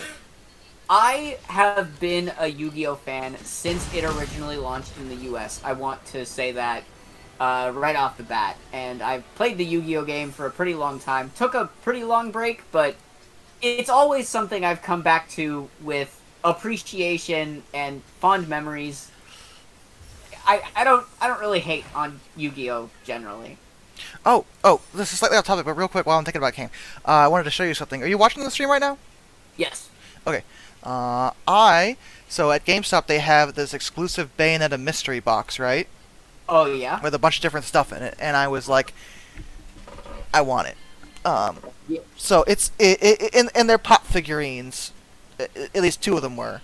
So it came with the pop figurines. One is Bayonetta, one is Jean. Very those nice. those are pretty cool. Some people don't like these, but they're really popular, so hey, whatever. There's a keychain for Bayonetta's watch that she has. The thing Ooh. so that's really cool. There's a little models of her guns, all four of them. I love that. But the most exciting thing for me, this is the thing, when I pulled it out of the box, it was actually the first thing I saw. Because they said there'd be a plushie with it. I'm like, oh, cool. You know, what's the plushie? What is it? Guess what it is. Is it either Cereza or the cat? It's Cheshire. Ah! Yay! It's That's Cheshire. adorable. I know. It's a really good one, too. It's really nice. That's so cool! I thought so. I was like, oh my god. It's Cheshire. That's so awesome! I love it! Aw. And by the way, are the Funko Pops like the designs from Bayonetta 1 or 2? Or are they from 3? They're one. Nice! Which That's is even better. actually the design I know you- prefer. Yeah, exactly. Like, I know you love Bayonetta 1. Oh, I did hear about the controversy surrounding Bayonetta 3. Pick a side. I'm out. I want nothing to do with it. I will say that there has been more information recently released about it, and I'm probably gonna buy Bayonetta 3 eventually, but it's mostly because, like, there was just information caught that things were not as they seem from the videos that went viral. So I haven't seen any of the videos. Like, what you share. Please, it's not going to affect me either way, because like I don't really have that much interest in the new game because I didn't like Bayonetta 2 very much. But you know, I'll probably get it eventually. It's kind of to summarize, the original Bayonetta voice actor went on and made videos saying that Platinum did not offer her enough money to voice Bayonetta. yes, I heard that. She was calling to strike against the game, and it came out later that she was actually offered a lot more in order to do that. So it kind of backfired on her, and I don't really know how to feel between it, but like depending on that information, if it's true, I don't think there's a point to boycotting it. That's what I heard, where she Yeah. said this, but then information came out. It's like, no, this is how long you did this for. This is what we paid you, and it's like, that's actually a lot of money, though. Yeah. What are you complaining about? Yeah. So it's rough in that regard. I don't think there's much of a reason to boycott it, especially because, as much as I understand, I absolutely vouch for treating voice actors respectfully and paying them what they're owed. Well, of course, but it sounds Yeah. like, but for what we know right now, it seems like Platinum did that. Yeah, exactly. Like, I'm all for paying voice actors properly. That's important. In this instance, you know, that's something that was attempted to be done, and it just... I don't know what decisions she came to do what she did, but it doesn't seem like it worked out very well on her end. Which definitely is unfortunate. Because didn't seem like there was much of a reason to be up in arms. Yeah, she was trying to make it into this big stinky thing, and it's like, but they did pay you. A lot, actually. They paid you a lot for... And even more so, one voice actor for an entire game. I'm not gonna boycott an entire game because a voice actor walked away from a potentially bad deal. Like, there's so much more work put into a video game than just the voice acting. You know? Like, they hired someone to do the new voice of Bayonetta, so they got the game going, and it worked out fine. So, yeah. Yeah, it sounds like she's mad that they just replaced her since she was being annoying. Yeah. Like, well, what were they gonna do? Offer you even more money? They already offered you a lot. You said no. Okay, fine. We're gonna replace you. That's business. Yeah, exactly. So to answer this question real quick, depends what you want out of the series. Digimon and Pokemon are often compared, but very rarely seen as the vastly different franchises that they ultimately are. I prefer Pokemon strongly because of my attachment to it as a kid, but I do like me some Digimon, too. Yeah. Like, it just depends what you want out of the series. I don't think one is better than the other in a factual statement. But as for me, I'm the opposite. I vastly prefer and stick with Digimon due to not only... But also keep in mind, I've been a fan of both franchises generally my whole life up until Black and White for Pokemon. And I've ultimately stuck with Digimon in the long route because it just does things for me personally better than Pokemon has throughout its lifespan. So it ultimately just depends what you want out of the series. Both have their very good moments, and both can live in harmony. No, they must be at war. And everything changed when the Yokai Watch Nation attacked. Yeah, right.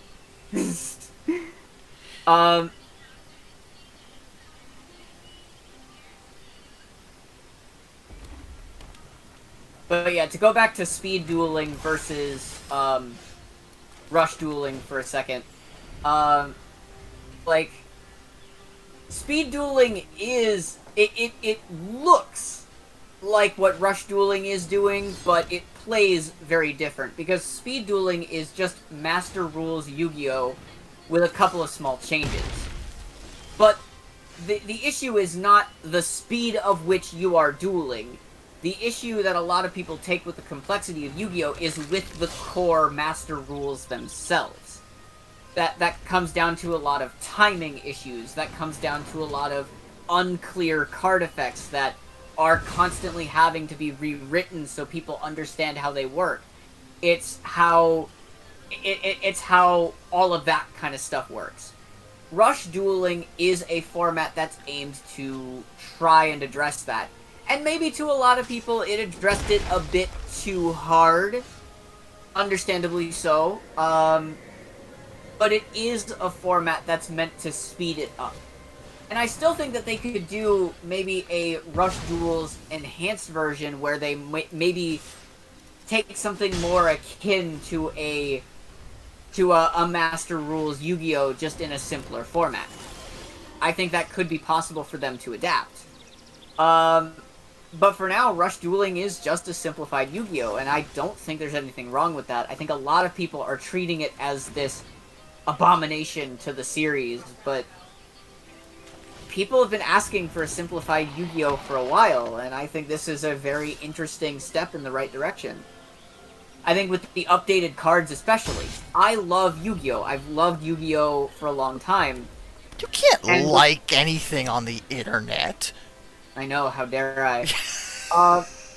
But I love Yu-Gi-Oh!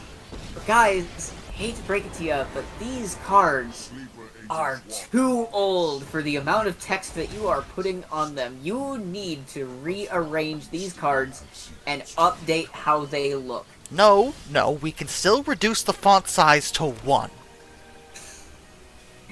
I think that you can go the opposite way, guys. I think if you took a lot of... I think if Master Rules Yu-Gi-Oh! Took a lot of inspiration from both the Rush Duel cards and the fan-made... Josh, did I show you the fan-made thing that I found for Yu-Gi-Oh! Cards? Probably, but I have no idea what you're talking about right now. I'll send them to you again later on so you can check them out when you're not in stream. But basically, I found something called Rushmod V1.0.0. And it's from a Yu-Gi-Oh! Fan that took the Rush Duel card format, altered it more to allow A, a lot more card art, B, losing no detail from any of the cards at all, and C, much bigger and expandable text boxes with bigger text.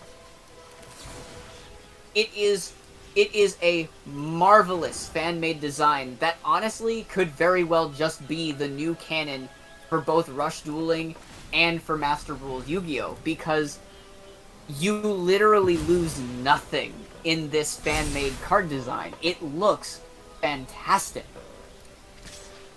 They even fixed pendulum monsters. You've seen a pendulum card, right? Kane, I have a pendulum deck. Of course I do. Good. I forget what... We don't play Yu-Gi-Oh! Very often, to be fair. It's my steampunk dinosaur deck.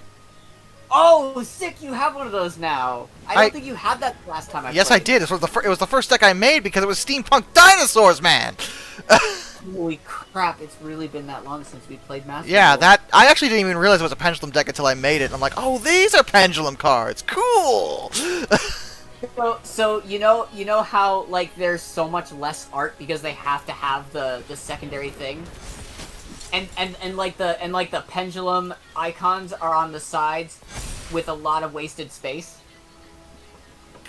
Yes. What they did on this fan-made one is they took the pendulum icons and moved them up, and then increased the size and length of the text underneath the pendulum icons. I'm probably doing a bad way of explaining it, but I'll send you the pictures because it's really awesome. It looks really good.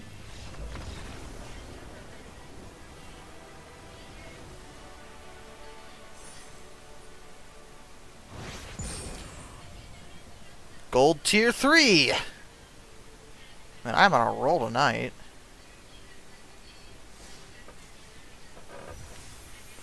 Hell yeah. Ooh, legendary creature horror. Old stick fingers. When you cast the spell, reveal cards from the top of your library until you reveal X creature cards. Put all creature cards revealed this way into your graveyard, then put the rest on the bottom of your library in a random order. Old Stick Finger's power and toughness are each equal to the number of creature cards in your graveyard.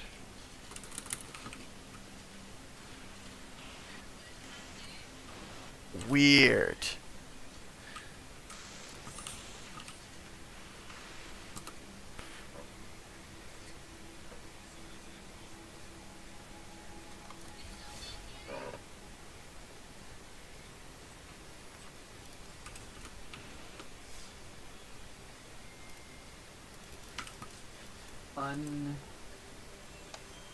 Who?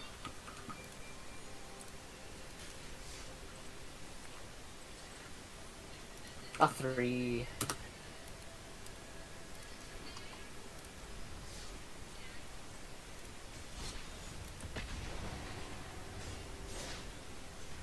There you go, Josh. I sent him to you in DM, so when you're not on stream, you can check that out.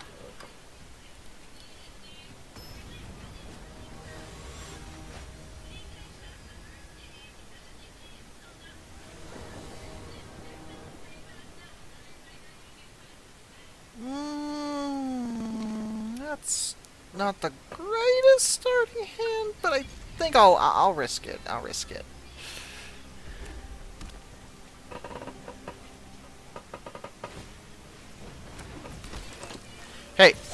Hey, there's no shame in liking Sailor Moon, okay? And Sailor Moon R is actually pretty awesome. I've heard very good things about it, as well as Sailor Moon Crystal, but I Oh, haven't seen Crystal! it. Crystal's so good! If you're into that sort of thing.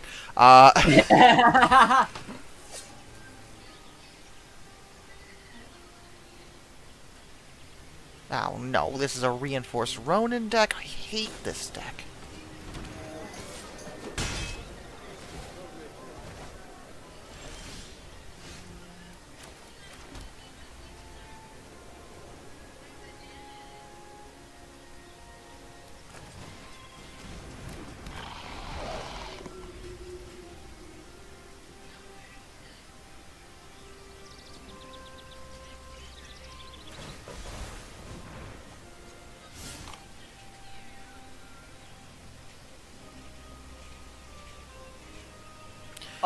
Oh.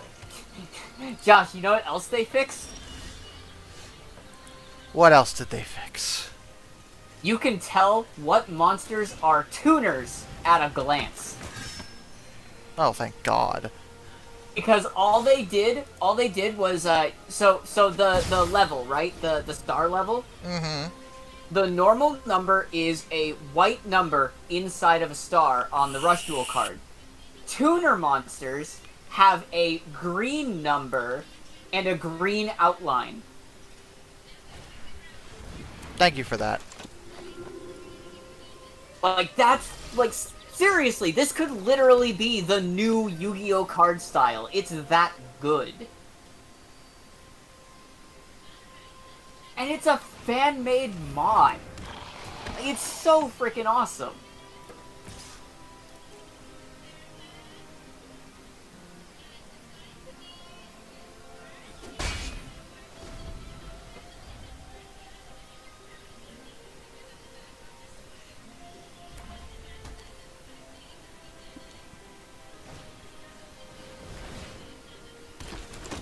Oh, you have Gala Greeters. I hate Gala Greeters. They got a lot of cards that I just hate with a fiery passion. Not gonna lie. I feel that.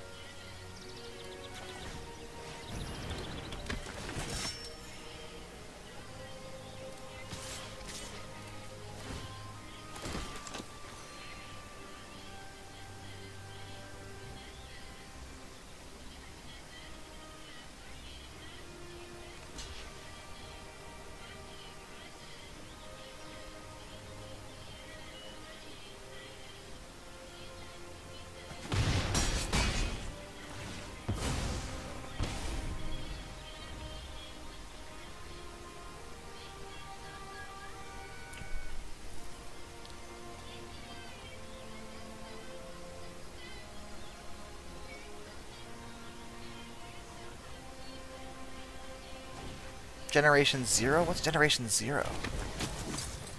Kane, do you know what that is? No idea.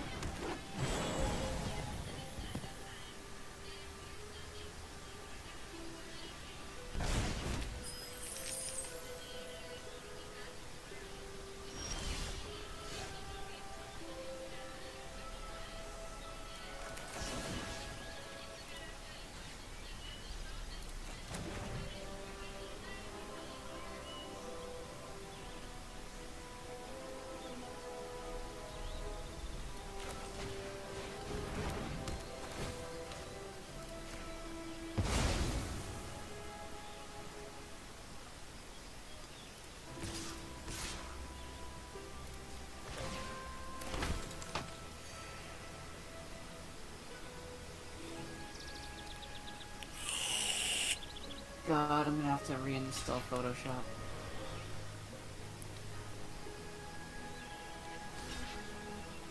I'm weird. I don't like Photoshop or Adobe products in general.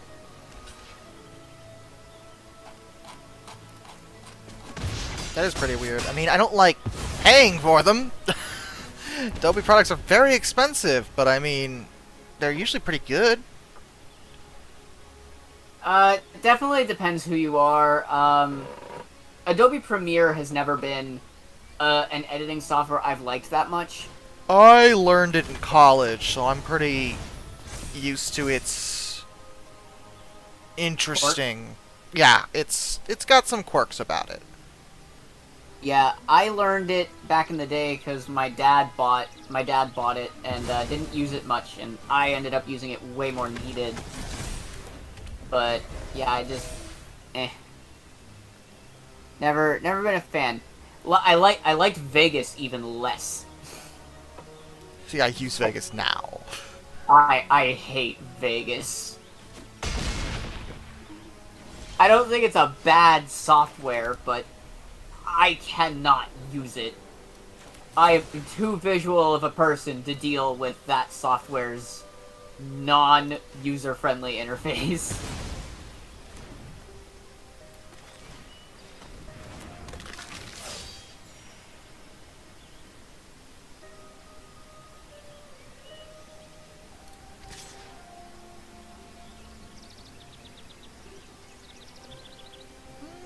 You know what? I'm gonna hold off. I'm gonna hold off on that decision.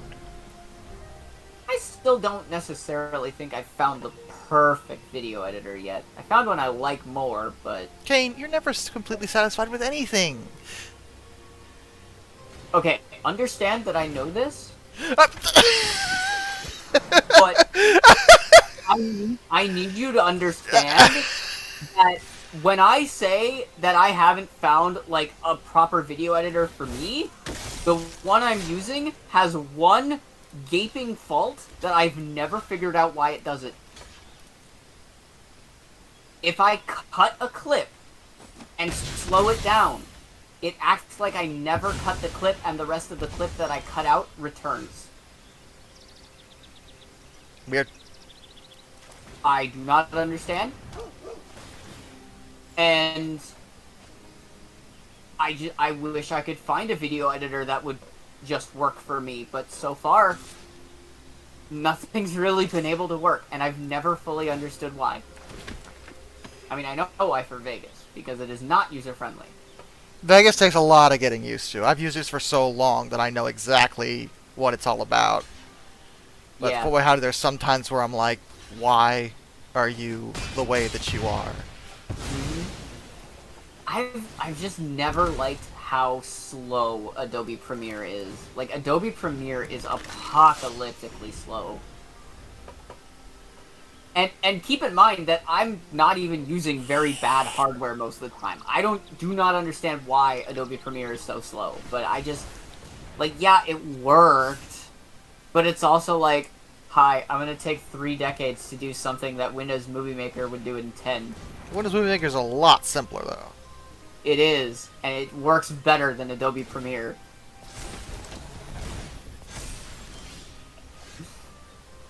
That's the sad truth for me.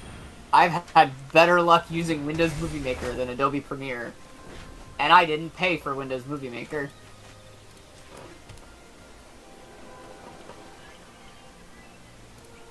Yeah, Blender is that's a whole other beast. Yeah, that's not really. I have Blender, and I did learn 3ds Max in college, but I was never very good at it. And Blender's not that different, but I'm still not very good at it. Yeah. 3D modeling is just something that's never really. It's not so much that I don't think I could do it. It's just that I never really cared enough to do it. Yeah. Josh, you could be a VTuber.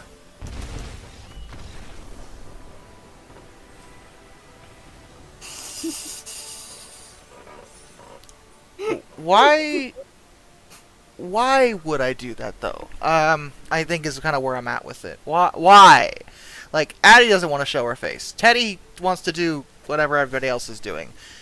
You know, with those two, there's reason, logic, rationale. With me, I have no issue being on camera though. To be fair, I am completely messing with you at this Oh, I point. know. Like, there's something wrong with my face? You got a problem with my face? Do you want to fight? Mr. see. Mr. Too Shy to make YouTube videos in general? You want to start something? Yeah, I want to start something because your face isn't wolfy enough. That's right, I said it.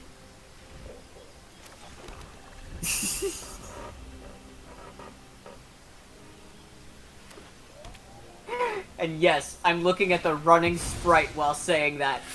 I bet you are. Hey, I made that. Yes.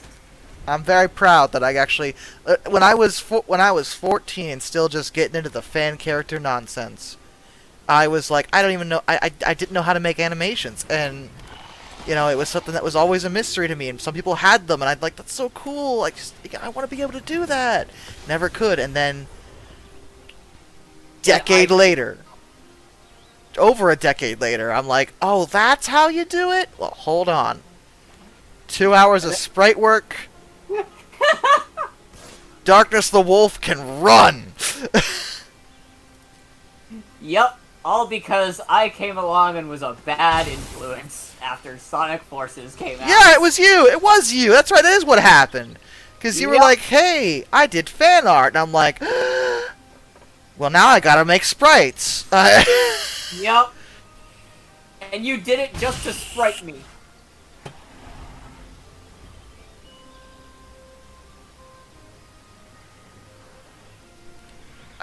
I don't know why I hang out with you.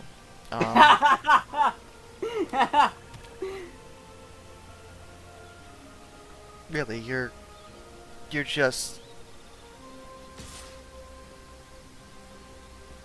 No. I'm the coolest. No! No, no, no, no, no, no, no.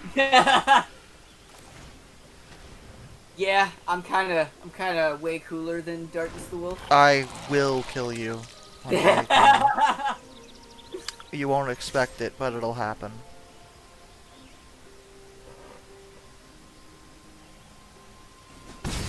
I really like Sonic Forces. Twitter doesn't agree with me, but Twitter can go to hell. How about that? I also really like Sonic Forces. I think a lot of people honestly just need to chill out. Like, it's not the next Sonic Generations or Sonic Adventure 2. Like, it's not gonna blow people's expectations out of the water that way, but I think it's a really fun game to go through. It's not very as good as enjoyable. Unleashed. You were the same people that said you hated Unleashed. What? It's not as good as Unleashed. You were the same people that said you hated Unleashed, though. Pretty much I that. was there. Did you think I forgot how you treated that game? And now you want to pretend like I hate all of you. How about that? That's where I'm at with it. People just sometimes I'm like, Yeah. shut up, you know? I think Sonic Forces is very enjoyable. If you can pick it up, like, especially if you're not willing to pay for it with, like, $30-$40 or something, wait for it to go on sale. It's perfectly fine game to just have a good, enjoyable time with. You'll get a good B-movie plot out of it. Sonic Adventure games have fallen from favor. Listen, first of all, no offense. You're allowed to watch whoever you want. I don't give a damn what Pro Jared has to say about anything Sonic. Okay, that's A. B. Sonic Adventure 2 is... Let me put it this way. You know what? Let me put it this way. If people want to get on Sonic Adventure 2's case for, you know, it being old, which it is, then... It is very old. Then you have to get on Mario 64's case for being old, or the original Ocarina of Time. But I bet you 100% no one's going to do that.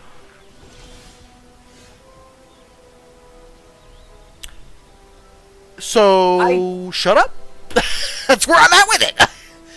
I do think that Pro Jared's video is very good for Sonic Adventure 2 because it wasn't just a takedown. He wasn't mean to the game. Like that's something I look forward to. Like I disagree heavily. Because of the Tails and Knuckles. Oh, what freaking wow! It's a different gameplay element. That was the whole point of them. I fully 100% disagree with Aaron Hansen about everything that he says with Ocarina of Time. But I'll always respect his Sequelitis video because he wasn't mean about it in Sequelitis.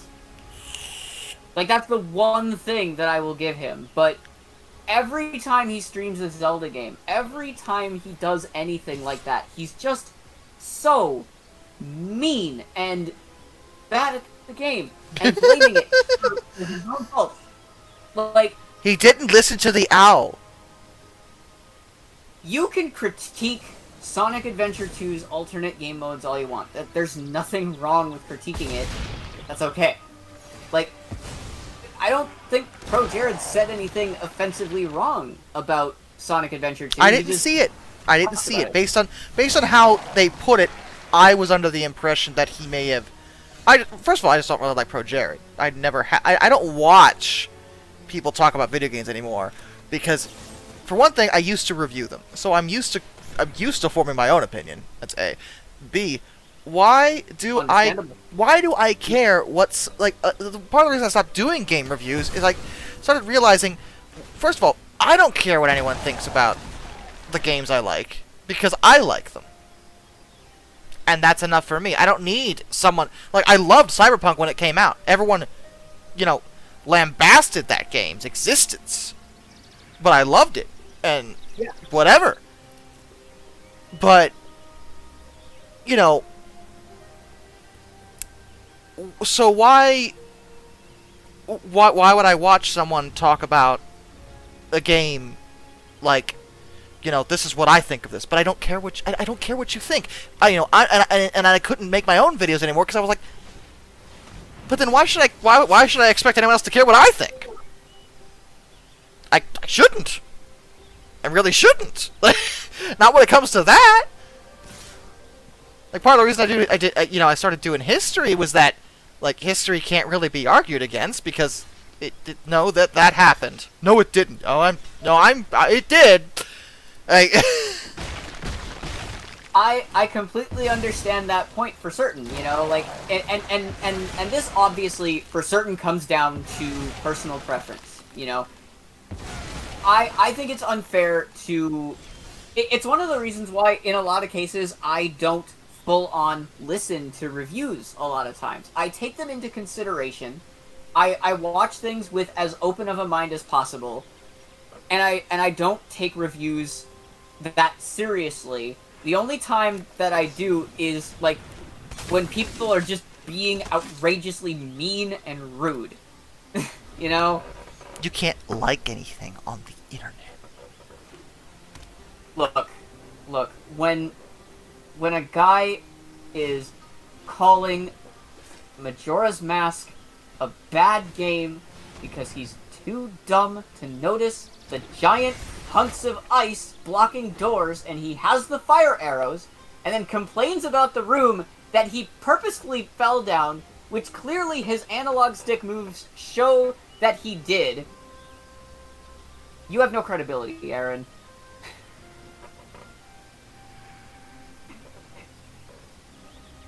I will never let that go. I don't care how much of a character it is. I don't care if it's fake. You're wrong about everything on Zelda and Sonic.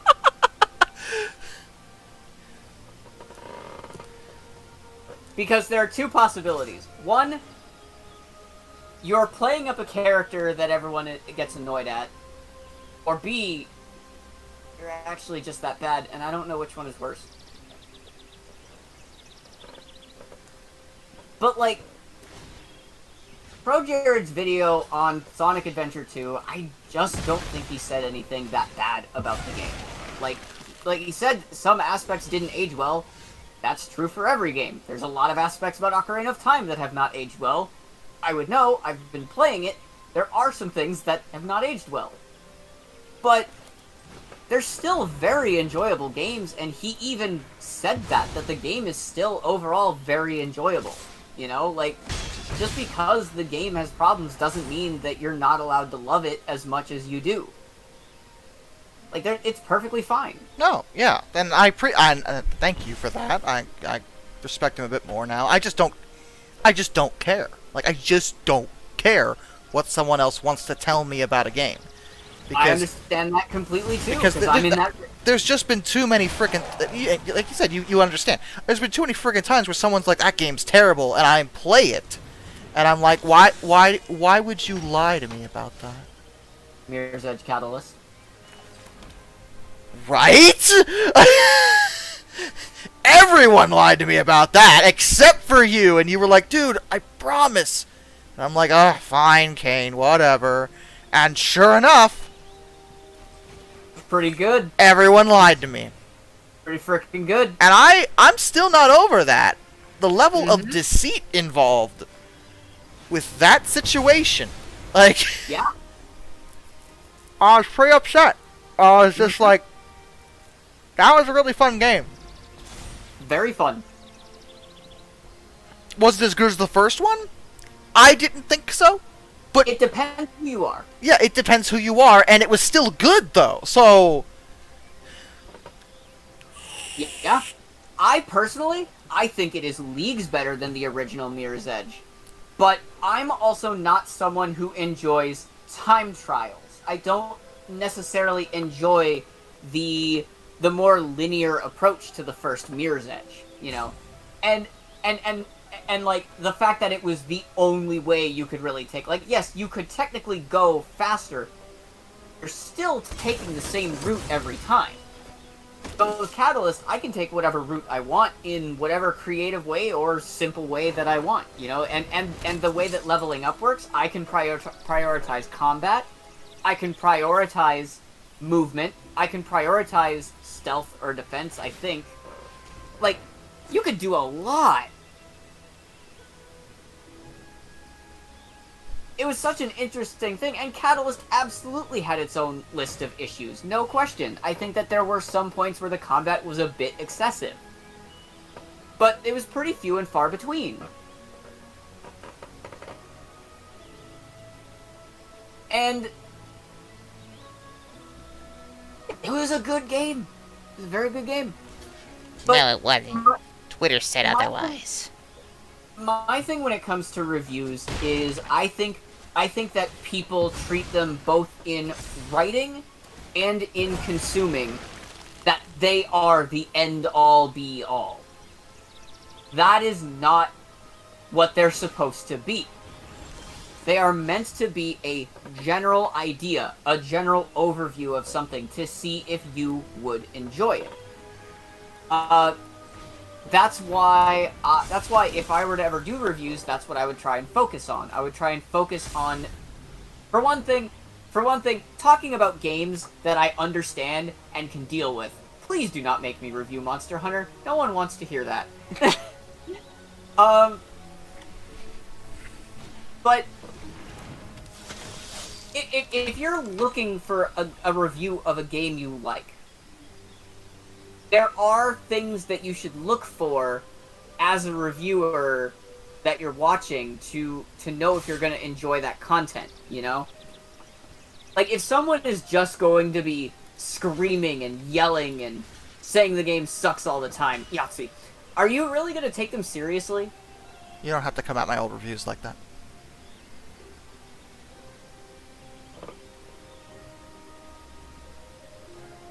A lot of them were like that, but that was the style back then. And, to be fair, I don't think you really did that with good games. No, I didn't. No, it was always games that it was generally considered unanimously that, no, that's pretty terrible. You did it. Can I bring up one of your older videos that I still appreciate just out of sheer hilarity? Sure. It was a really funny, angry review, but not for the reason that most of your reviews were. Everyone asked you to review I think it was a Sega Genesis Barney the Dinosaur game. Yes! Yes, I remember that. That is one of my favorite funny reviews from your old school stuff, because yes, it was an angry review, but it wasn't because the game was bad. It was like, why did you request this? This makes no sense. This is way too easy of a target. But guys, it's really bad. It's not for any of us, though. Like, the worst part about it is that everyone's like, oh, you ever heard of this game? I played that game when I was very young. Mm-hmm. I already knew about that game. This game was designed for young children. Yeah, like, I was like, this game is not designed to be played, like, you can't die in it. I know, it's a Barney game. What do you think was going to happen? Like, it's designed for literally 2-year-olds. Literal 2-year-olds. Some people try to argue, like, well, I was 2, I was playing Mario. Were you good at it? Don't say yes, because you're a liar. Like, the next Barney game. Hello, I'm Barney. I'm a dinosaur. M for mature, Barney the dinosaur.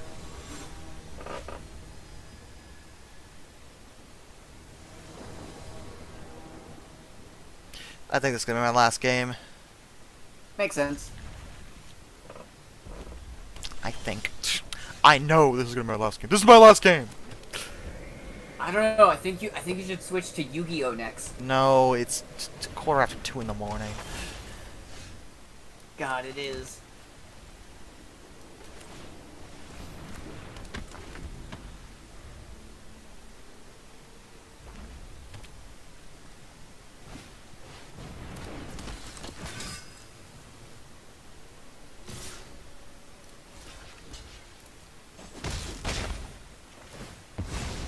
But yeah, I just think that if you're gonna look for a review, look for someone who's actually trying to discuss the ups and downs of the game and not just the downs, or maybe even not just the ups. Sometimes people can be too positive. That's very possible. That's why Ocarina of Time has such a reputation. It's the greatest game ever made. Really not. It's really not. I love Ocarina of Time. It's good, it isn't. It is. It's very good, and like, okay, like, it really goes like. For one thing, Ocarina of Time 3D just goes to show you how much small tweaks can really make a game feel that much better. Like, in terms of improvements for that game, one of the few ones was they doubled the text, the text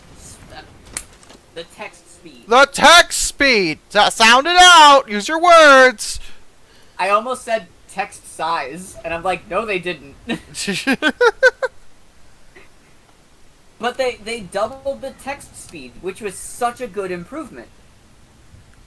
Like, the only thing more that I could really imagine them adding is something like skipping cutscenes, which needs to be added.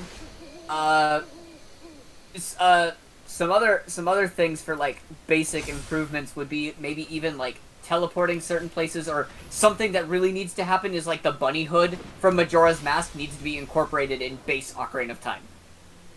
That would be amazing.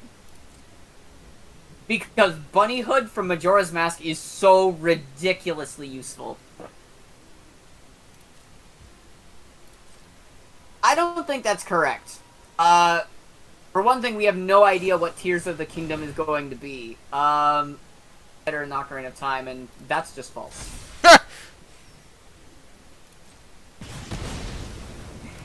Like, here's the thing, guys. Hear me out Why on you this. always lying? Here's where it bothers me. They're two different games. Oh, okay. To be fair, very, very hard to tell over text. I will say this regardless, but like, a lot of people do say that not in jest. But the biggest thing is they're very different experiences ultimately. You know, it's not fair to compare them. In fact, that's one of the reasons why me, as a big Zelda fan, get really annoyed at the comparison. Because I've been a fan of Zelda since Ocarina of Time. That was my first Zelda game. And not only that, but I even played the original 2 Zelda games on NES. Like, I am an old school Zelda fan all the way up. I've played everything plus the DS games. He gave up? What? Weird. He DC'd. Like, definitely. I mean, I don't think he would have. Did he surrender? Their faces don't move. He did not say that about Thomas. He did not say that about Thomas. Their faces don't move. That's the frickin'.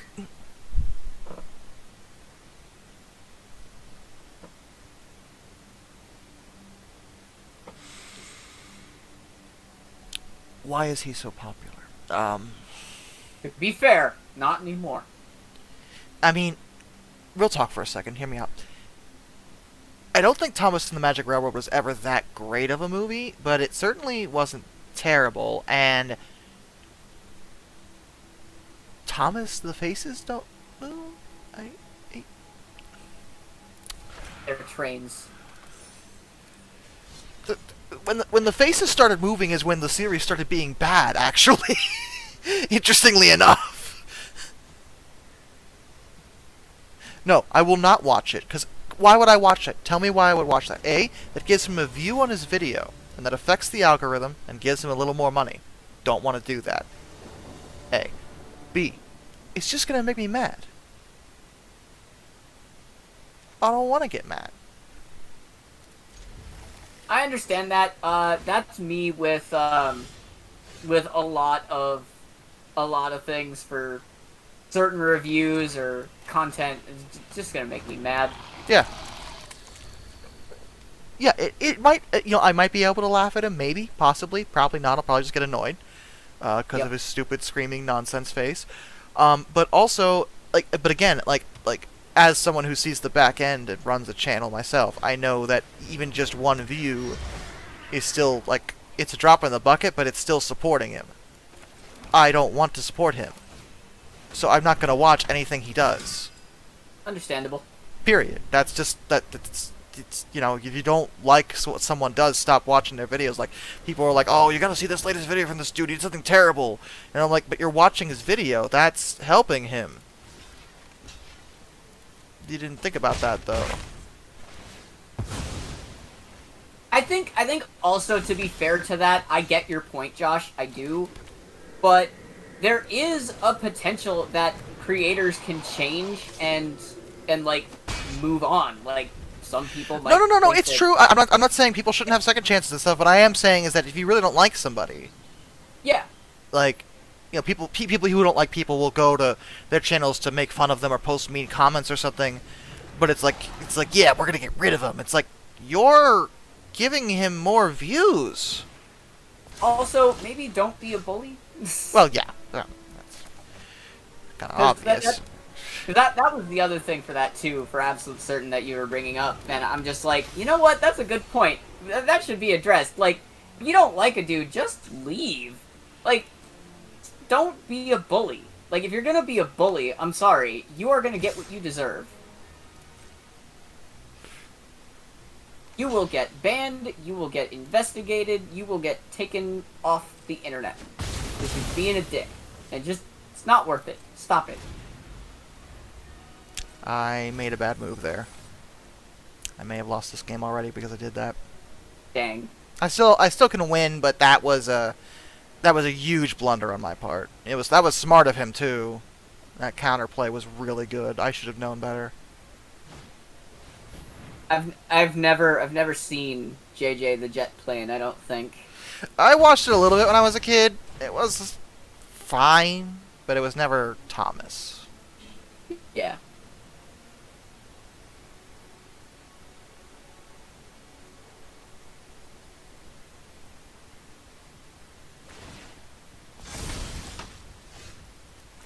JJ never had the staying power of Thomas in my mind. It's kind of my general feelings on him. Yeah. There are good people in this city, and I will protect them. I know there's a hero inside you.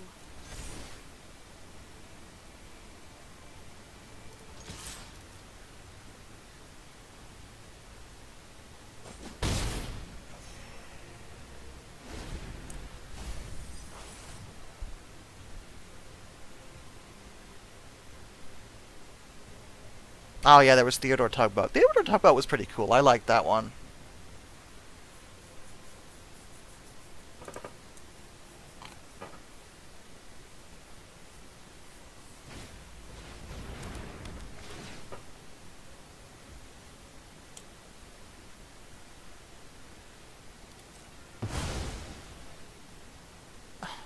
I needed that card.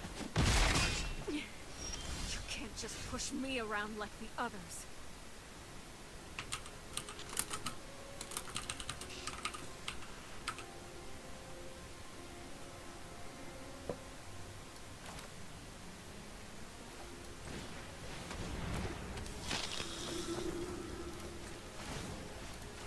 Show 'em what you got.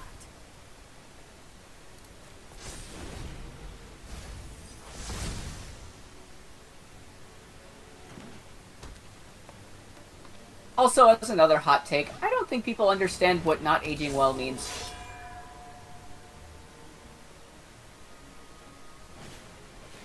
Well, Kane, the master of knowing things, what does it mean then?